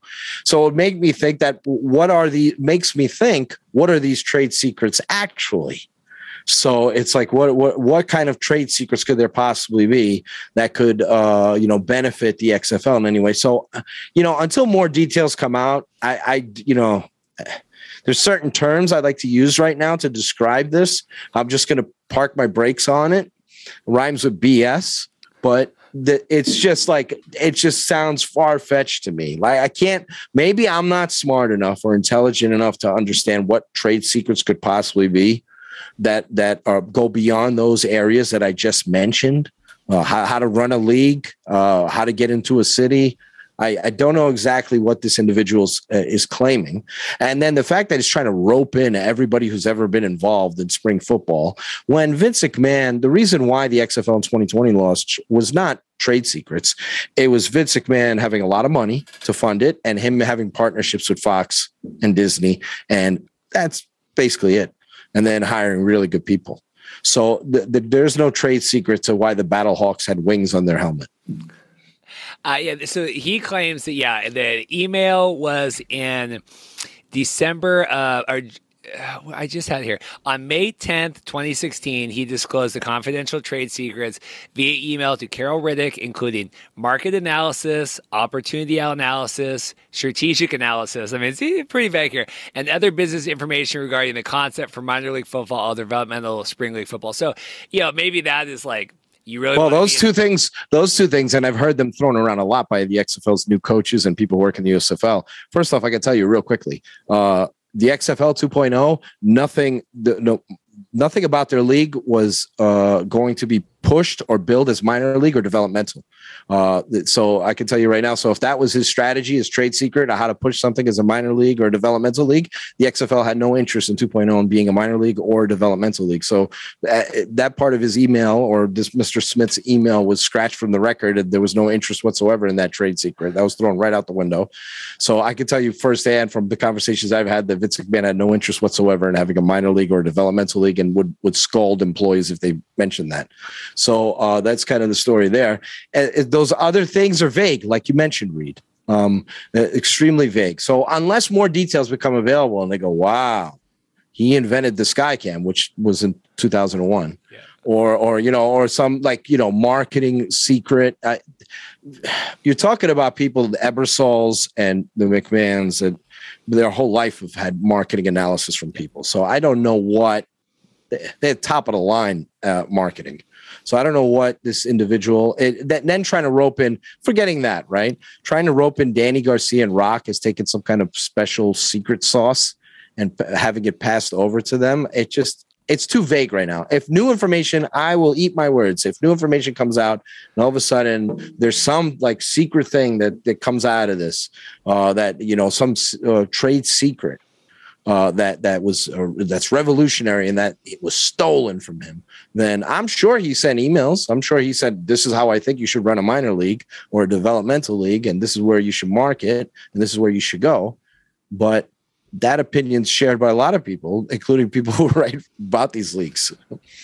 I will say too, and just to get off this subject, is I don't want to go down the rabbit hole, but I thank God Vince McMahon is not involved in the XFL anymore after everything that's come out the last month, but just him stepping down from WWE and all that. But I mean, sliding doors, that if that was still going on, that would have been very challenging. Oh, without a doubt. It turns out for the best, right? It turns out for the best that Vince McMahon is not part of the XFL. He's going to be part of its history forever. The fact is, this league doesn't exist right now, if not for him. If he wasn't a crazy man and tried to launch it in 2001, if he wasn't a crazy man and put all his own money into it in 2020, this current league wouldn't have existed in order for it to be bought out of bankruptcy.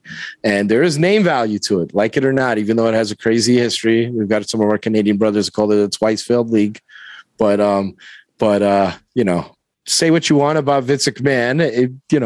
A lot can be said negative about him right now, but he, without him, this XFL doesn't exist. It's just the way it is. All right, double time here. We're going to do the MLFB stuff before we get out of here. I'll try to remember these edits. I'll put time codes on this stuff. So, there was a reason why I didn't devote a lot of time to MLFB. I have had conversations with people that run like the Facebook groups and stuff, and why you need all this stuff. I know Adam, right, with the Sports Gaming Podcast Network, right, SGPN, right, they really all in on MLFB. We got reporters in trench, all that stuff. So this morning, we were sitting around, and Sam Shady was saying like, "Hey guys, hearing some rumblings, something might be up with MLFB." And he said, "I don't want to go public yet." And I'm like, I knew this day was coming, right? We knew this was coming. That MLFB is felt rushed. We don't have a broadcast deal. We're playing 4 games on this. Players are coming in. They're not being paid to practice. They're getting a $50 a week stipend. It came out that basically the league had not paid the hotel bill for the 3 weeks thus far that they've been there. And at least 3 of the 4, right? It's Alabama, Ohio, Arkansas. Right. There's I'm forgetting. I'm forgetting the 4th one now. It's escaping me too for some crazy reason. Yeah, it's so here I got it.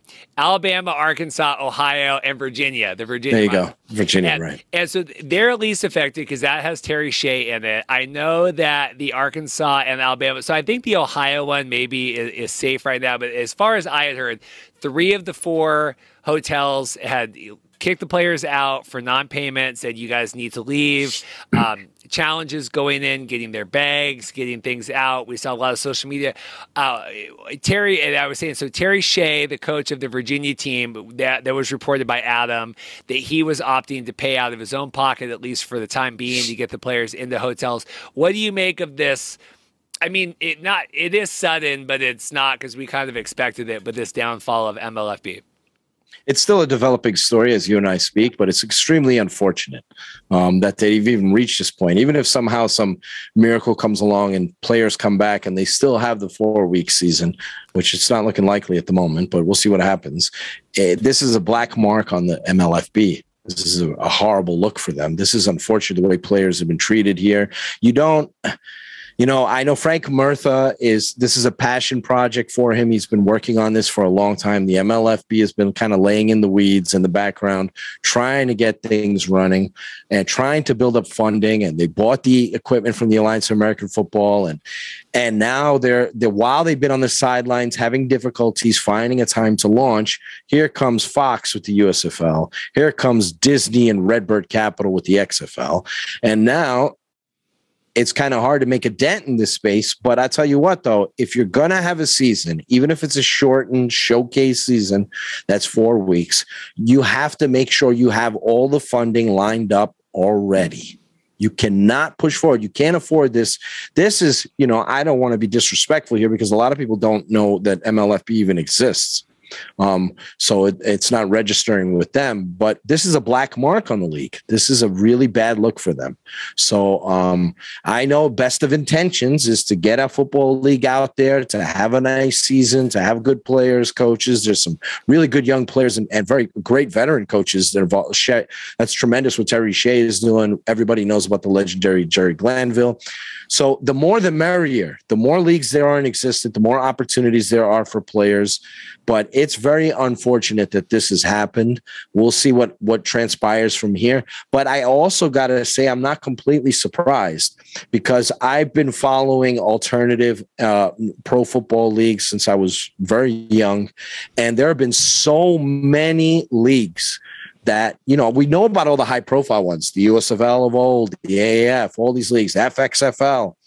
But there have been so many leagues that have failed to launch over the years and that we don't hear about. Some we don't even remember.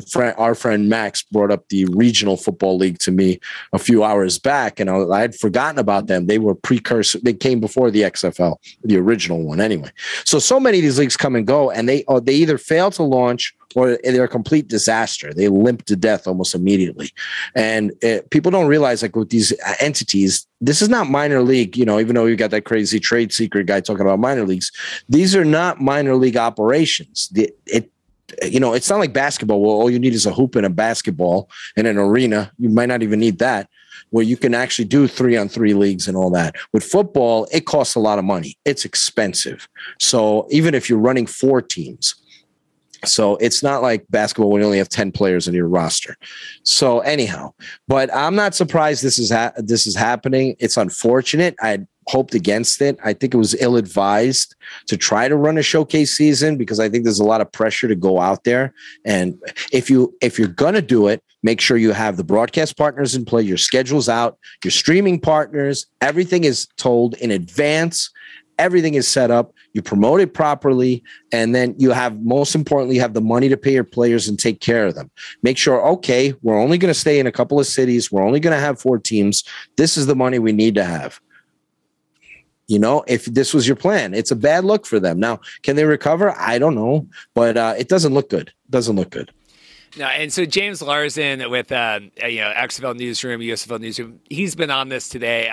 He just tweeted out about 24 minutes ago while we were recording this. MLFB will really be releasing a detailed statement in accordance with SEC rules and regulations alongside their annual 10K financial statement tomorrow. Perfect, Frank Bertha and the MLFB, because that's the thing is MLFB is they're publicly traded. So if there's like money owed or things not going on, they're going to be under investigation. I guarantee, Frank's going to come out, say, we're starting in 2 weeks. We had this hiccup. The players are home, but we're going to have the players back in 2 weeks and we're going to kick off. And to that, I would say, if you are a player and you are thinking about going back to this, don't. Because this is just the first step. Because if they don't have the money to pay their hotels for whatever reason, the trade got held up and they didn't have the money at the time, like that does mean that they're probably not going to have the money to pay you too. And so, we were talking about it today, like, who would go back to this in 2 weeks if you had to sleep tonight at the stadium because they've paid the stadium lease and they don't have the hotel lease? Then you're going to go pay your own way to fly home, then come back out in 2 weeks with the hopes of getting paid. And what kind of game is that going to look like? If they're playing here in 2 weeks after having gone home and then come back and the training camps were only 2 weeks anyway. And it's a mess. Yeah. The whole thing is a mess. It's very unfortunate. And they were hoping to make a good impression and say, hey, we're here too. We're here too. And the impression they've made is, oh, you're just like all those other garbage leagues from the past that didn't pay their players and do all that. When you got the SEC and all this stuff involved, you have to be transparent what's going on. So unless they got some form of funding that's late arriving, there's always these excuses. It happened with the AAF too when they lost their ownership before the first week of the season and they didn't want anybody to know about it. And they had to reel in Tom Dundon. They had clerical errors and, this, that, and the other. We had a problem with the machines, so, I don't know what kind of excuses you can make here. It's just really ridiculous. It shouldn't have come down to this. You have budgeting, you have planning, you know how much it's going to cost. So I don't know what Murtha can say that's going to, unless funding was stolen. That was supposed, what could excuse can you come up with this for this? They're not even spending that much. They're spending money. There's no doubt about it. But it's not to the point where, the costs are supposed to be controlled in this environment. So, and you can't even get to stage, you can't even get to the field yet, and you're having these issues. And like you said, Reed, it's going to affect if players do come back, because there's a lot of players that are dying to get filmed, that just want to get out there. They want to play. They love playing football and they want to do it. And there's some players that will come back and do it. But the quality of play is going to suffer. And unfortunately, you can recover from a lot of things in life. So this is an awful start for Major League Football. You kind of have to question the major part of it, because there's a minor league type operation with what has just happened. All right, Mike, we have hit about hour 40 here. My bladder is about at its max, so we're going to end the call here pretty quick. Thank you so much for your time today. Really appreciate it. We'll get you back on again, but I wanted to get kind of your immediate, we didn't get you. And I know, thank God, you tried to call in for the Arizona, and I know, and you felt bad. I never feel bad. It's a call-in show. We can have call-ins, and it's not work, but I wanted to get Mike's thoughts this week on everything going on, so thank you so much. Thank you so much, Reed, and thanks for not making me sing "Oh Canada." Oh, I totally forgot about our wager. We'll have to do that next time. You reminded me. I forgot. Yeah, I drank this whole. I can't handle that tonight, but we'll do that next time. We'll get you back up on your wager. Yeah, you shouldn't have said anything. I never would have remembered that. Sorry. I just, it's funny. I picked BC to win, but I got roped into a bet.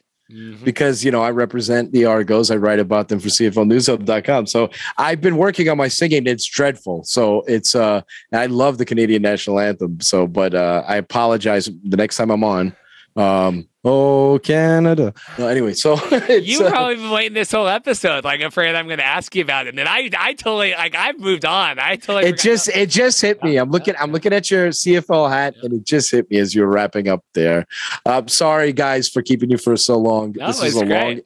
This is to the audience too. I appreciate you for staying all the way through if you did. And thanks so much, Reed, for having me on.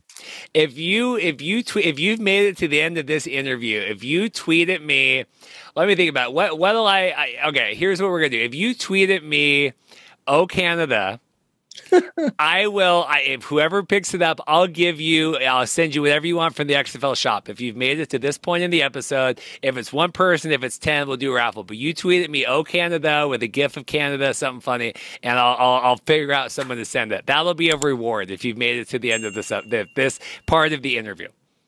Awesome. Smart idea. All right, Mike, thank you again, and we'll talk soon, I'm sure. Thanks, Reed. Love it. Well, I'm excited today. We have Daniella Ponticelli coming on. She covers, Rough Riders with 620 CKRM. I'm excited because we have, my team, America's team, the BC Lions, coming into Regina this weekend. How are you doing, Daniella? I'm doing great, and I'm really excited about this matchup because it's just one of those ones circled on the calendar, actually a physical calendar, circled the date when the BC Lions come to town. It's good. I mean, BC, it started hot, kind of wavered a little bit. Now, I have been busy traveling and interviewing The Rock and stuff this week. Like, is Cody Fajardo, is he able to walk this weekend coming in? Because I know he's been struggling with some injuries. He has. He's had his left leg in a knee brace for most of the season, but he is in starting position for the depth chart. He's doing great. And he was on the sidelines last week. I saw him moving around. He wasn't putting a lot of weight. He wasn't jumping up and down or doing anything like that, but he was there, helping the quarterbacks. Jake Dolagala, who got the start in his CFL debut. Always great to see, making the most of that interesting week. Let's just put it diplomatically, interesting week for the Riders. But it's great to have Cody back. He's going to be one of those guys. If it's not something that it physically will mean he can't walk, he's going to keep playing. And it's not a bad thing because you want to have the best playing, and he still is the best given all of that. Yeah, I got a lot of questions I want to ask you about. First off, so Cody Fajardo famously has blocked us on Twitter because I made fun of him for using chicken nuggets instead of curse words in his. So if you ever see Cody, say, "Hey, Cody, let's let it off on Reed a little bit." What do you think of Cody Fajardo? Because very polarizing. I feel like as much as a CFL personality could be, right? Like it's Bo Levi and then it's Cody Fajardo. What do you think of Cody? I'm a little bit biased because I do work quite closely with the team. I think he's just he genuinely is that kind of person, which can sometimes be a little bit hard to believe. That is someone really that nice? Is someone really that composed? I don't know if composed is the word, but it is a little bit hard to believe sometimes. And then he says makes his sprinkle of Jesus comment, and you're like, that is Cody. There is nothing, no bones about it. I would love to get to know him more, and I know I'll be able to have that chance. I think Cody might change as well as a person, coming up this fall when he becomes a dad for the first time, and that's going to be something interesting too, another layer to him. But yeah, he's an interesting, you're right. He is an interesting guy, an interesting personality in that he's not out there saying things that are really controversial or doing anything that, oh, he did that. Ooh, I don't know. But maybe that's a good thing. The Riders have enough people, it seems, that kind of push the envelope in other ways. So having a leader like Cody might not be the worst thing, and certainly matches well with the type of vibe that head coach Craig Dickinson is setting and the kind of tone. So I do find it funny that we've had this discussion about sort of the renegade Riders and, kind of being this bad boy persona. And I've only heard that from some people. That is certainly not from everyone. But then, yeah, as soon as you got close to the team, you go, I'm sorry, these guys, you think these guys are bad guys? They're not. They're like the most lovable, kind, caring bunch. And Cody Fajardo leads the team in a lot of ways too. They have a faith group. There's at least 20% of the entire club that are very much lean into their faith and lean into God and give a lot of their time during their week to that part of who they are. So yeah, he is an interesting figure, but I genuinely believe that he is who he is, and I believe he's authentic. I love it because, we came in last year in the CFL and we're covering stuff. And, they always talk like we need stuff to talk about the CFL. We're building stars, right? That's kind of the thing. I mean, I love someone like him. I think last year he was throwing his receivers under the bus. I think we had an episode that was like, is Cody Fajardo the man in black? Westworld was very hot at the time. Like, I like him as someone that, literally is like the least controversial person, yet people cannot stop talking about him. I very much enjoy that. It's an interesting, swing of the pendulum on that. How can you be not really all that controversial and then still someone to just constantly talk about? And perhaps he knows already I'm going to get so much heat, whether I do right, whether I do wrong. When you're in Rider territory, when you're the starting quarterback, the eye in the sky of everyone looking down on you, it looms large. I'll put it that way. And I think he does his best. I think one of the most humanizing parts of him was when he came out and said, I can't handle the things that I'm dealing with on social media. That's a tough thing to say publicly because we all know people on social media can be trash, but we don't want to say it or, be like, oh yeah, poor you. Everyone deals with it. But to actually be open about how much that affected him, I thought that was a pretty big moment for him. Well, and speaking of the Riders, and I'm always kind of amazed with how popular they are, right? CFL in general, right? When we're covering now like USFL ratings, and then we see what the CFL is drawing in Canada with a tenth of the population. The makeup game on Sunday, they have, the two backup quarterbacks from Saskatchewan going in this, rescheduled game from, I think it was supposed to be Thursday, right? Ended up pulling in like 640,000 viewers. I mean, incredible ratings for that. What do you cover the team and you're there and just the insatiable appetite that the people of Saskatchewan have for the Rough Riders. It is insatiable. I mean, when you go anywhere, I have to just preface, I started out in broadcast in news, right? So you always, when you go into news, there used to be, I don't know if you remember this at all, but it used to be that sports would often lead a newscast, at least in Saskatchewan. That was one of the ways it worked. And then of course they went, okay, that's a no-go. We can't go from sports into breaking natural disaster news or this terrible tragedy. We need to shake it up. So then they change it up and sports often fell back down. Well, in Saskatchewan, go into any newsroom, Rider news, you'll still likely see it right off the hop. The reason being is it is the news everyone is talking about, even if you're not a Rider fan. You've been in an office where, oh yeah, it's a Rider game day week. Yep. So even if you're not into it, you're into it or you're surrounded by it, you're talking about it. Now, hopefully that'll translate into more people coming to attend in person. But either way, in this province, I cannot stress enough, it's such a special thing. It's just amazing. But then, I got to go to Lincoln, Nebraska. I took a drive down there to go watch a Cornhuskers game. And it was fantastic because talk about a town that stops for football. And so it's not quite like that here, but that level of like love for the team and pride. And you take a walk around the Queen City on any game day. I always take my girl Maggie for a walk. And she has her little Rider bandana on, and we just get to see everybody excited to go to the games.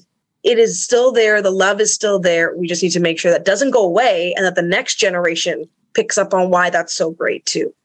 Well, that's the thing. And as also someone that worked in news for a long time, it's good that I feel like we have that common connection of dealing with the local news and all of that. Because it is like, I think Rider attendance is down. I mean, attendance is kind of whatever, but the TV ratings are still tremendously strong. So it is balancing. And we had Gary Stern on, I guess, 2 weeks ago now talking about how do we get people back out after COVID? How do we incentivize that? Because ratings this season, I think, have been really good across the board. I mean, not even just last week. I think it's been solid throughout. I think week one kind of was slow and then it bounced up from there. Well, one thing I have to say about the Sunday game, so it was only postponed, it ended up being postponed by 1 day. And I just knew this is going to prove that Sunday football in the CFL for TV is going to be great. I was not surprised at all that was great. I know on a Sunday when I'm at home, especially after I've worked a game on the Saturday, all I want to do, am I weird? All I want to do is watch more CFL football. Now, to be fair, obviously, when the NFL season kicks back, there's lots of things that happen. Schedule comes up and you want that a little bit of room there. But why not monopolize the Sundays up until that point? Why not and especially for families, they will always tell you in a province like this, where some people are driving on average 3 hours one way to a game, getting to go on a Sunday, wake up, take the family to brunch in your local town, drive to the game, grab some food there, watch the game, you're home by at a reasonable time, 8 o'clock or 9 o'clock. That's great. That is doable. And that is what people are thinking about. Is it feasible for me to have an enjoyable time? I'm fine with spending the money. I just want to have a good time. I will also give props to the Edmonton Elks talking about a singles mixer or social event. Where was this? I was thinking about this just the other day. I don't want to disclose my status, but I was thinking about this as a CFL fan. One of the hardest things is being single and being a CFL fan if you're not just comfortable going on your own. Now, do I have any shame in the game? No, I'll go on my own any day. But it is nice to know that there's an option to share that experience with people, to maybe meet some like-minded people. Everyone talks about how not great online dating is. Well, hello. How about going to a CFL game and meeting like-minded people who at least you have the interest of football in common with? No, anyway, that's my take on it. I totally agree. Well, no, because not to say, we could segue into the dating stuff, but my mom is single and she goes, well, maybe I want to go to church to meet someone. I'm like, well, no, you don't. You want to go somewhere where it's people are interested in what you want to do. And if you're a CFL fan, I think it's a great idea. Victor Cui, is pioneering that of you like CFL, you're single, come on down and hang out. I think it's great. And it's just another reason for people who have disposable income to come to the game and spend money and be there. And then maybe next time they'll try to drag out another friend of theirs who maybe isn't as into football or whatever the case is. But that's all it takes is you need to give everyone a reason because we need the families there. That's very important. Not everyone has a family or not everyone has a family that wants to go to a football game. Heaven forbid you got kids that just can't hack the cold weather. Okay. Who can we get to fill those seats? How are we going to make that work? Well, and just to circle back to the Sunday games, because I agree. I think during the non-NFL season, Thursday games need to be wiped. Ticats are playing right now. I'm not watching because it started at 4:30 my time. I'm not done at 4:30 on a Thursday to get ready to watch a football game. I think obviously NFL comes around. Okay, we figure out we do a doubleheader Saturday, Friday. I think that's what they did last year, the double Friday with the late game and Saturday. But yeah, it's crazy to me. They have this huge ratings boost. I have to imagine they look at that next year with TSN and try to figure out how to do more Sunday games. Yeah, because you can't have Thursday and Sunday in the mix because then you're going to have wild swings where people go from a Sunday game to a Thursday game. We don't want that. It's already tight enough. We want to just make sure that it's easy to go back and forth here, but there's obviously logistical issues. There's obviously other things going on. But it's great to have these discussions. I love that people are passionate about it. And I love that the numbers back it. That's why we have the numbers. Well, I just like tangible things we can try because everyone's always like CFL needs to fix marketing or that doesn't mean anything to me. Let's try more Sunday games. I like that. That's a tangible thing we can work on and kind of thesis statement versus just kind of complaining about stuff for no reason. And the hardest part of attracting people is if the talk around a literal water cooler, because we have them in the office, is there's just no one going to games. Okay, I'm not trying to say don't have that conversation. We need to have that conversation. But do you understand, it is a feedback loop, right? These things keep going. And I am not surprised that there is a dip, especially post-COVID, because of the fact that when you're out of a habit, it's like anything in life. If you're out of a habit, you're not going to suddenly pick it back up. You need reason to. And we're seeing a bit of that momentum returning. Last season was tough, especially in Rider Nation. People were very divided. We had no no vaccine mandate. And then there was one. And then people were upset and angry. And, that's not a great vibe to begin with. So everyone did their best last season. This season, things are picking up speed. And I think we're finally feeling that little bit of what it was like at games before that time. Even though weirdly enough, of course, the Riders felt the full effects of COVID this season. Again, not surprising. I figured something like this would happen because now everyone has access to everyone. There's no bubble protection. And I'm sad that it happened, but hey, that's the way viruses spread, right? You talk about, getting fans back in, feeling like the same. I think even on the field, it's feeling more like it used to. Scoring is up. I think Naylor was doing something this week talking. I saw CFL News retweeting, the scoring's, average 47 points or whatever the heck, Dave and his numbers and stuff. But what do you make of, we're entering week 8 of the quality of play so far that we've seen through this season? Oh, I love it. And I know people have been really hard on the East, myself included. Although I also get a kick out of the fact that Saskatchewan always wants to help out its neighbors and throw a few wins their way. Like, come on, as if we're the only Western team right now that's still that has fallen to an Eastern opponent 3 times. So, but that being said, it's been so enjoyable. I love anything that brings me back or brings me to that final minute of the game. That's exciting. That is exciting football. And if my mom is any barometer, bless her heart, she has so gotten into CFL football because now she's got a son in Winnipeg, Blue Bomber fan, a Rider, not only fan, but someone who works in that. And she's watching every Bomber game, every Rider fan. Oh, and she lives in BC. So she's also watching BC games. She's suddenly watching more CFL football than I am. And she's loving it. So I need to start getting her out to more games. She has come to 1 CFL game with me as an adult, and it was the longest game because it was the one where we had an hour and 12-minute rain delay at Mosaic Stadium. So I did feel a little bit bad for her, but she stayed. She didn't go home. She stayed. We watched the game and we won. So there you go. I want to get your thoughts. I saw chatter this week as well. We're talking like MOP candidates for the season, right? Nathan Rourke started hot. BC won last week. Hamilton was not the most exciting game. I watched like half of it in Arizona. We were getting ready for the showcase there. Thoughts on Nathan? And I've seen a lot of Andrew Harris chatter, right? If we're finding someone from the East, which is crazy, I think people thought he'd come to Toronto. I know I did, and he's a little bit beaten up and battered. What do you make of Nathan, Andrew, anyone else you think of MOP candidates so far? Those are the names we've been hearing a lot about, and rightly so. They've crossed some really great milestones. The fact that Nathan Rourke started off hot, but also is learning and adapting. Again, I'm very eager to see how he performs against the Riders. I don't expect a blowout, but knock on wood, who knows what's going to happen. We didn't see a blowout either way, I should say. We didn't see that happen against Hamilton, so we'll see how that goes. He definitely needs to be in that conversation and will continue to be. He's gotten enough media attention. I think that alone, the story alone kind of deserves that. I don't know if that's what wins you the MOP at the end of the day, but it's a very intriguing discussion. Andrew Harris is, exceeding expectations. Whatever you think of him personally, I know he is a pretty divisive character based on past things, but you got to respect what he's doing right now. He's a veteran player who's showing that quit is all in your mindset. It's not in the bones, it's in the mind. So I think he's great.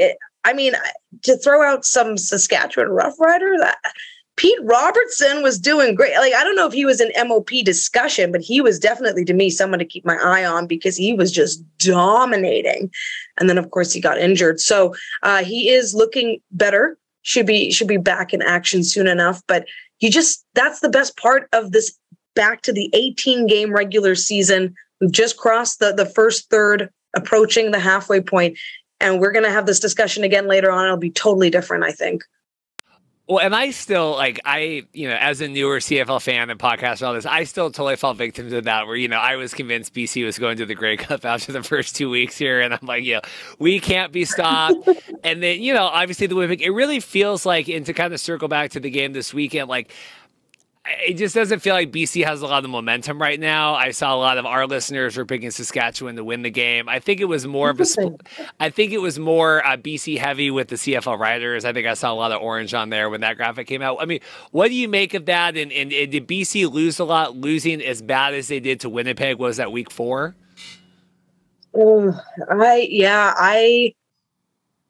I don't even know when it comes to picking these sorts of things, these games, because you're right. The momentum right now is not in favor of BC, but I don't know if it's really in favor of the Riders either.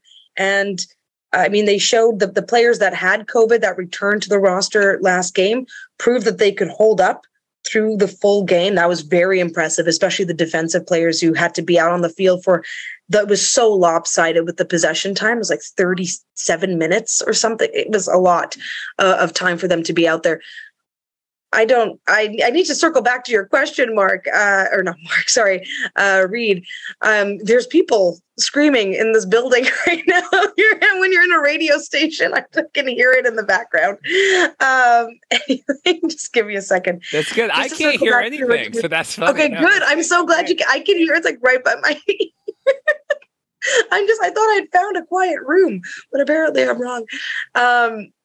Yeah, so I guess to put it simply, I'm going to take the very bland, boring middle road, but this is anyone's game. I know that there's a lot of hype, including, I love that the Riders are hyping Nathan Rourke. I don't know what to make of that. They're saying the loveliest things about him. It's so Canadian. It's so great. And I'm hoping they'll change their tune and put a little bit of mean on the field.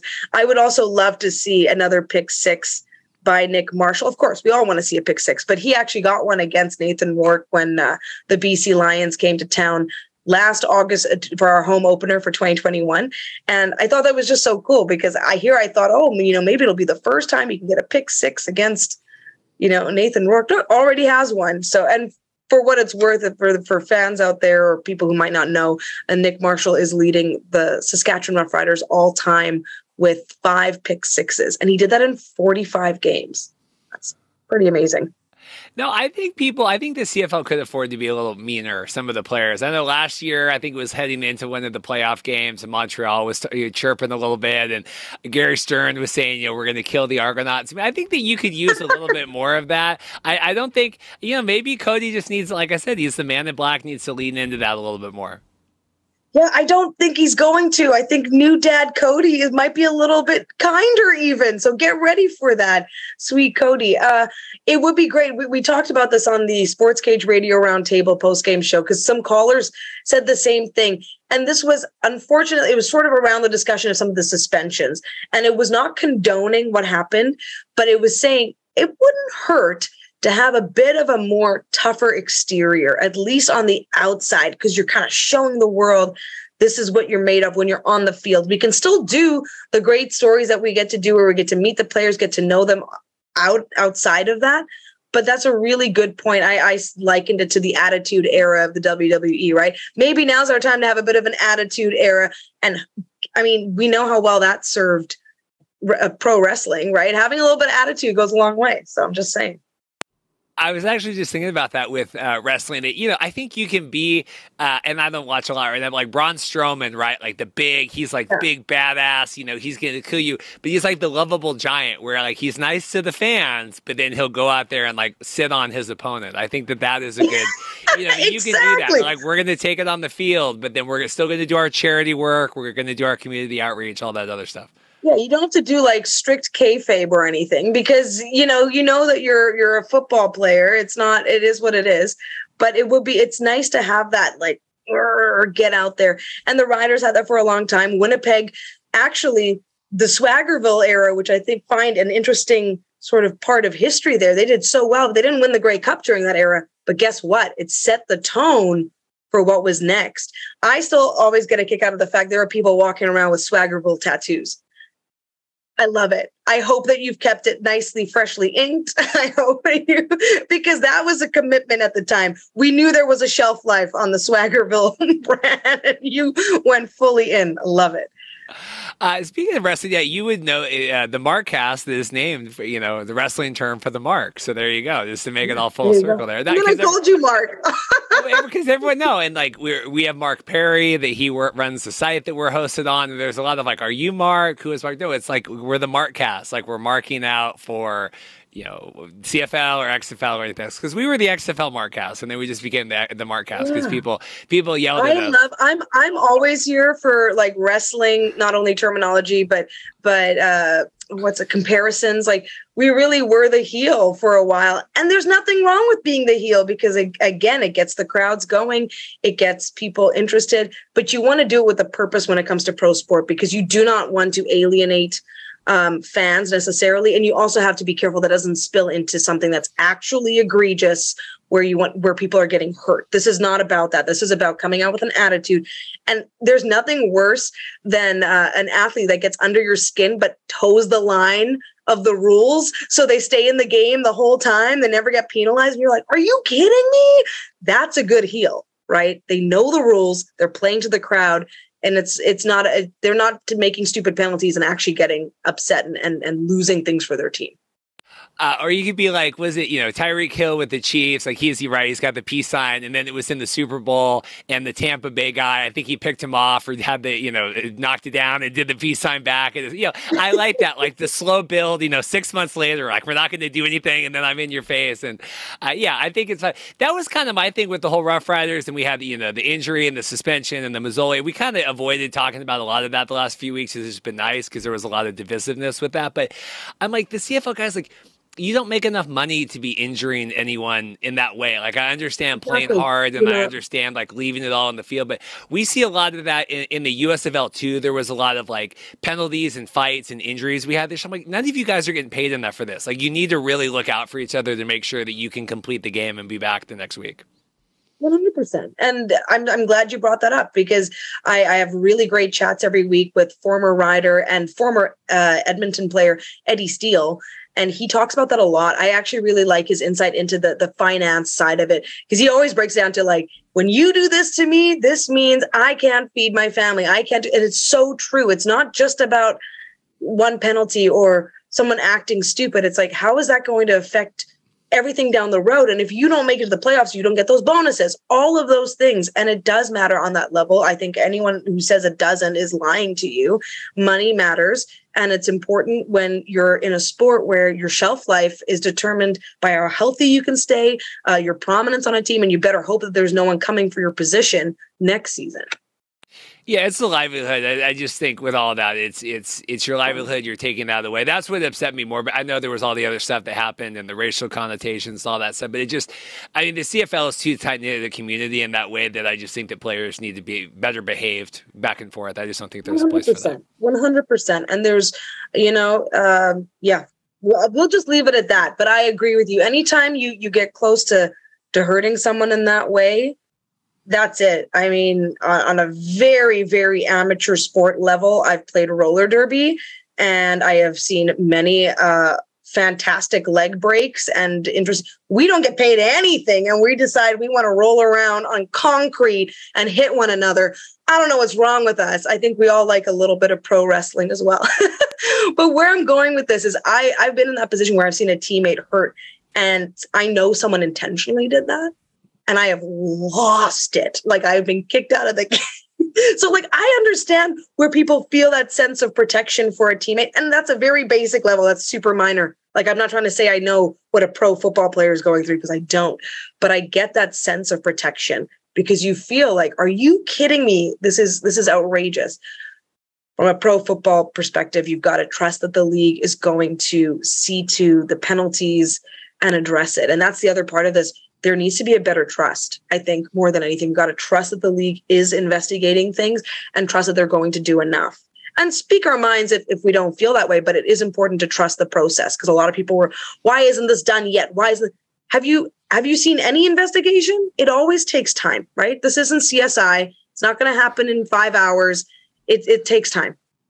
Well, Danielle, I could talk to you for a long time. I think this is great. We've forayed down a lot of different paths, but I think it's good. Any final thoughts today? Anything to talk about? I mean, I obviously hope we can get you back on here in the future, but any other thoughts as it pertains to Week 8 weekend stuff? And what did we got? Ticats, and then we've got I had it pulled up here. Winnipeg, Calgary. Yeah. Winnipeg, Calgary. I am very much looking forward to that. There's so much debate over. You're looking at a team that could go 8-0. Like, are you kidding me, Winnipeg? Where was this kind of energy when I was living in that city? What the heck is going on? I had to suffer through some bad years. What is happening? I mean, every CFL fan, if you're looking at a span of longer than 5 years, you've suffered through some. I mean, that's sports, right? There was a time in my life not that long ago, but long enough ago that it's in the rear view, where I would sometimes not want to watch a certain sports events because I'm, nope, I can't do this to my emotions. I am going to be angry. But you go through it and then you realize, like, okay, well, we all went through it together. So that my thoughts are, I'm very excited for that game. I don't know who I want to win. I guess I always like to knock people down a peg a little bit. So maybe knock Winnipeg down a peg wouldn't be bad. But I also just I'm not a Calgary fan. So whatever, we'll see. It's going to be a great week. And then the Riders are on a bye, and this couldn't be a better time bye for them. Honestly, Saskatchewan has a really good schedule compared to a lot of the other teams. The fact that this is their first bye, and then they're going to have some others down the stretch when they need it. It's good. It's tough. I love Calgary. I think Max over there that does their PR is great. We've had lots of players on the show. I have a love feud with Daniel Austin that covers the Calgary Stampeders. And so I think that I'm always biased against them because Daniel and I don't think we were on good terms, and we're not we kind of go back and forth. So right now, very poor on Stampeders, but I also Winnipeg, that's my wife's team. I cannot hear the end of it when Winnipeg wins and beats BC. So it really is a lose-lose situation for me for that game this weekend. So you're I actually am not looking forward to that game. Oh, that's so funny. That's the thing, right? Every time they win, it's just another, okay, yep. But facing adversity in a season, I'm always going to be that poetic believer in facing adversity. Facing a loss in the season is going to set you up nicely down that championship run, because you're going to face hardship. The problem is that Winnipeg Blue Bombers have been so tested. They have faced the adversity. That's why they're crushing it. That's why they're undefeated. It's gosh darn it, you faced all the adversity, you still won, and now you keep winning. But that's kind of the magic of this. I think if there's any even casual football fan in Winnipeg, if you are not going to every Winnipeg Blue Bomber game this season, I don't know what you're doing. This is the time. Jump on the bandwagon, because it's going to be a rocky ride a little bit later. Right now, it's pretty smooth. You got to enjoy it while it is. I do, because I watch most games kind of apathetic. I mean, happy, but just kind of, I'm very neutral when I watch all this. I mean, that's probably not the right word, but BC Lions losing, and then the Washington Commanders. I can always tell when it's the teams, those are my teams that I care about, because I can watch a lot Calgary, and you get excited, and I watch a lot of NFL, but Washington football team and the BC Lions are the only ones that I really get. Like you said, where I'm so angry, I can't even watch it anymore. And you feel personally hurt. You're what is going on with me? It's okay. It's just, and I will never say it's just a game, because it is just a game. It's way more than that. And we know it's way more than that, because if the pandemic showed us anything, it's, sports is a glue that is almost, it's hard to describe what it does to people, individuals, communities. I mean, gosh, we really, really did miss that one-on-one connection with the riders and the community here. And that's been amazing to see again. No, I absolutely agree. I live in Seattle. I've successfully divorced myself from the Seahawks. Now they have Drew Lock. I don't have to worry about that. I am happy to live my life, and they can go down that. They can pay DK Metcalf. I just saw $30 million guaranteed. I think Drew Lock can throw him the ball all year long. I don't know what we're doing with that, but Danielle, I so appreciate your time today. I hope we can get you back on. This has been a delight. I hope so too, and I promise I'll keep a better eye on the time zones next time too. We got it. It's all. I always say you can be late. You just have to show up. That's all. That's my only rule. Hey, okay. I like that mentality. Maybe that's what I got to adopt. Thanks so much for having me on. Big thanks to both of my guests today. I figured with all the podcasting we've done this week, going to Arizona with the News Hub crew last Friday, doing the live stream on Monday with Andrew, I think we were okay with 2 guests this week. I hope Mike and I went long. I'm recording this before I talked with Mike, and then Daniela and I think went over our allotted time as well. So should be a good, hearty, meaty show for you. I hope you guys enjoyed it. Special thanks, like I said, to Mike and Daniela for taking the time. Updates on the giveaway. As you are listening to this, I will be mailing out all of the giveaway items from our big 2,000 subscriber giveaway. I posted on Twitter about that. I have everything packed up, ready to go. So we will get going on that. going to do a big 2,500 subscriber giveaway when we get to that point. I had gotten a little premature excited. I was gifted some of the player showcase jerseys from one of from the XFL team in my time in Arlington. I was just going to pass those along to listeners of the show. I kind of like giving back on that stuff. Conversations. I think that maybe there was confusion that I was going to sell the jerseys or pawn them off and not take them as gifts and kind of what they were intended. So unfortunately, I'm going to be mailing those to Matt and Evan and Brandon, the guys that went with me to the Arizona Showcase. That is just kind of a gift from the league. I apologize for that. I know Philip, a couple of people messaged me, Harrison, really excited about those. I'll work with XFL to hopefully maybe get some items that we could raffle off, give away, because I definitely I'm a big proponent of passing on a lot of that stuff. I have a lot of crap here that I'm sure Dorothy would be happy that I could get rid of. But I want to do something big for 2,500. So I'm welcome to your ideas. You can write me on Twitter, comment on the YouTube, kind of help build that algorithm. But I'm not opposed to a season ticket deposit or two, XFL stuff. If we want to do a customized USFL jersey through their shop, I know you can do the custom letters and numbers on there.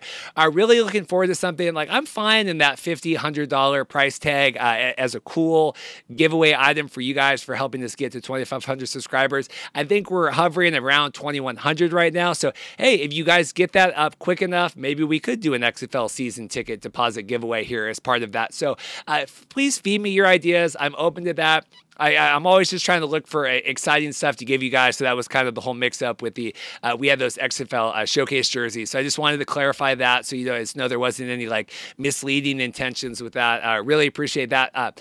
Hope you guys enjoyed the show. Should be a good one next week. I have a couple of really good guests, a big surprise return that I think you guys will be excited about for CFL coverage. Lots of XFL stuff as well as always. And then, any USFL stuff that comes about. They're in the off season right now, but that does not mean that we cannot be promoting things, talking about things. So really appreciate you all for checking out the show. Like and subscribe, and we'll see you next week. Thanks.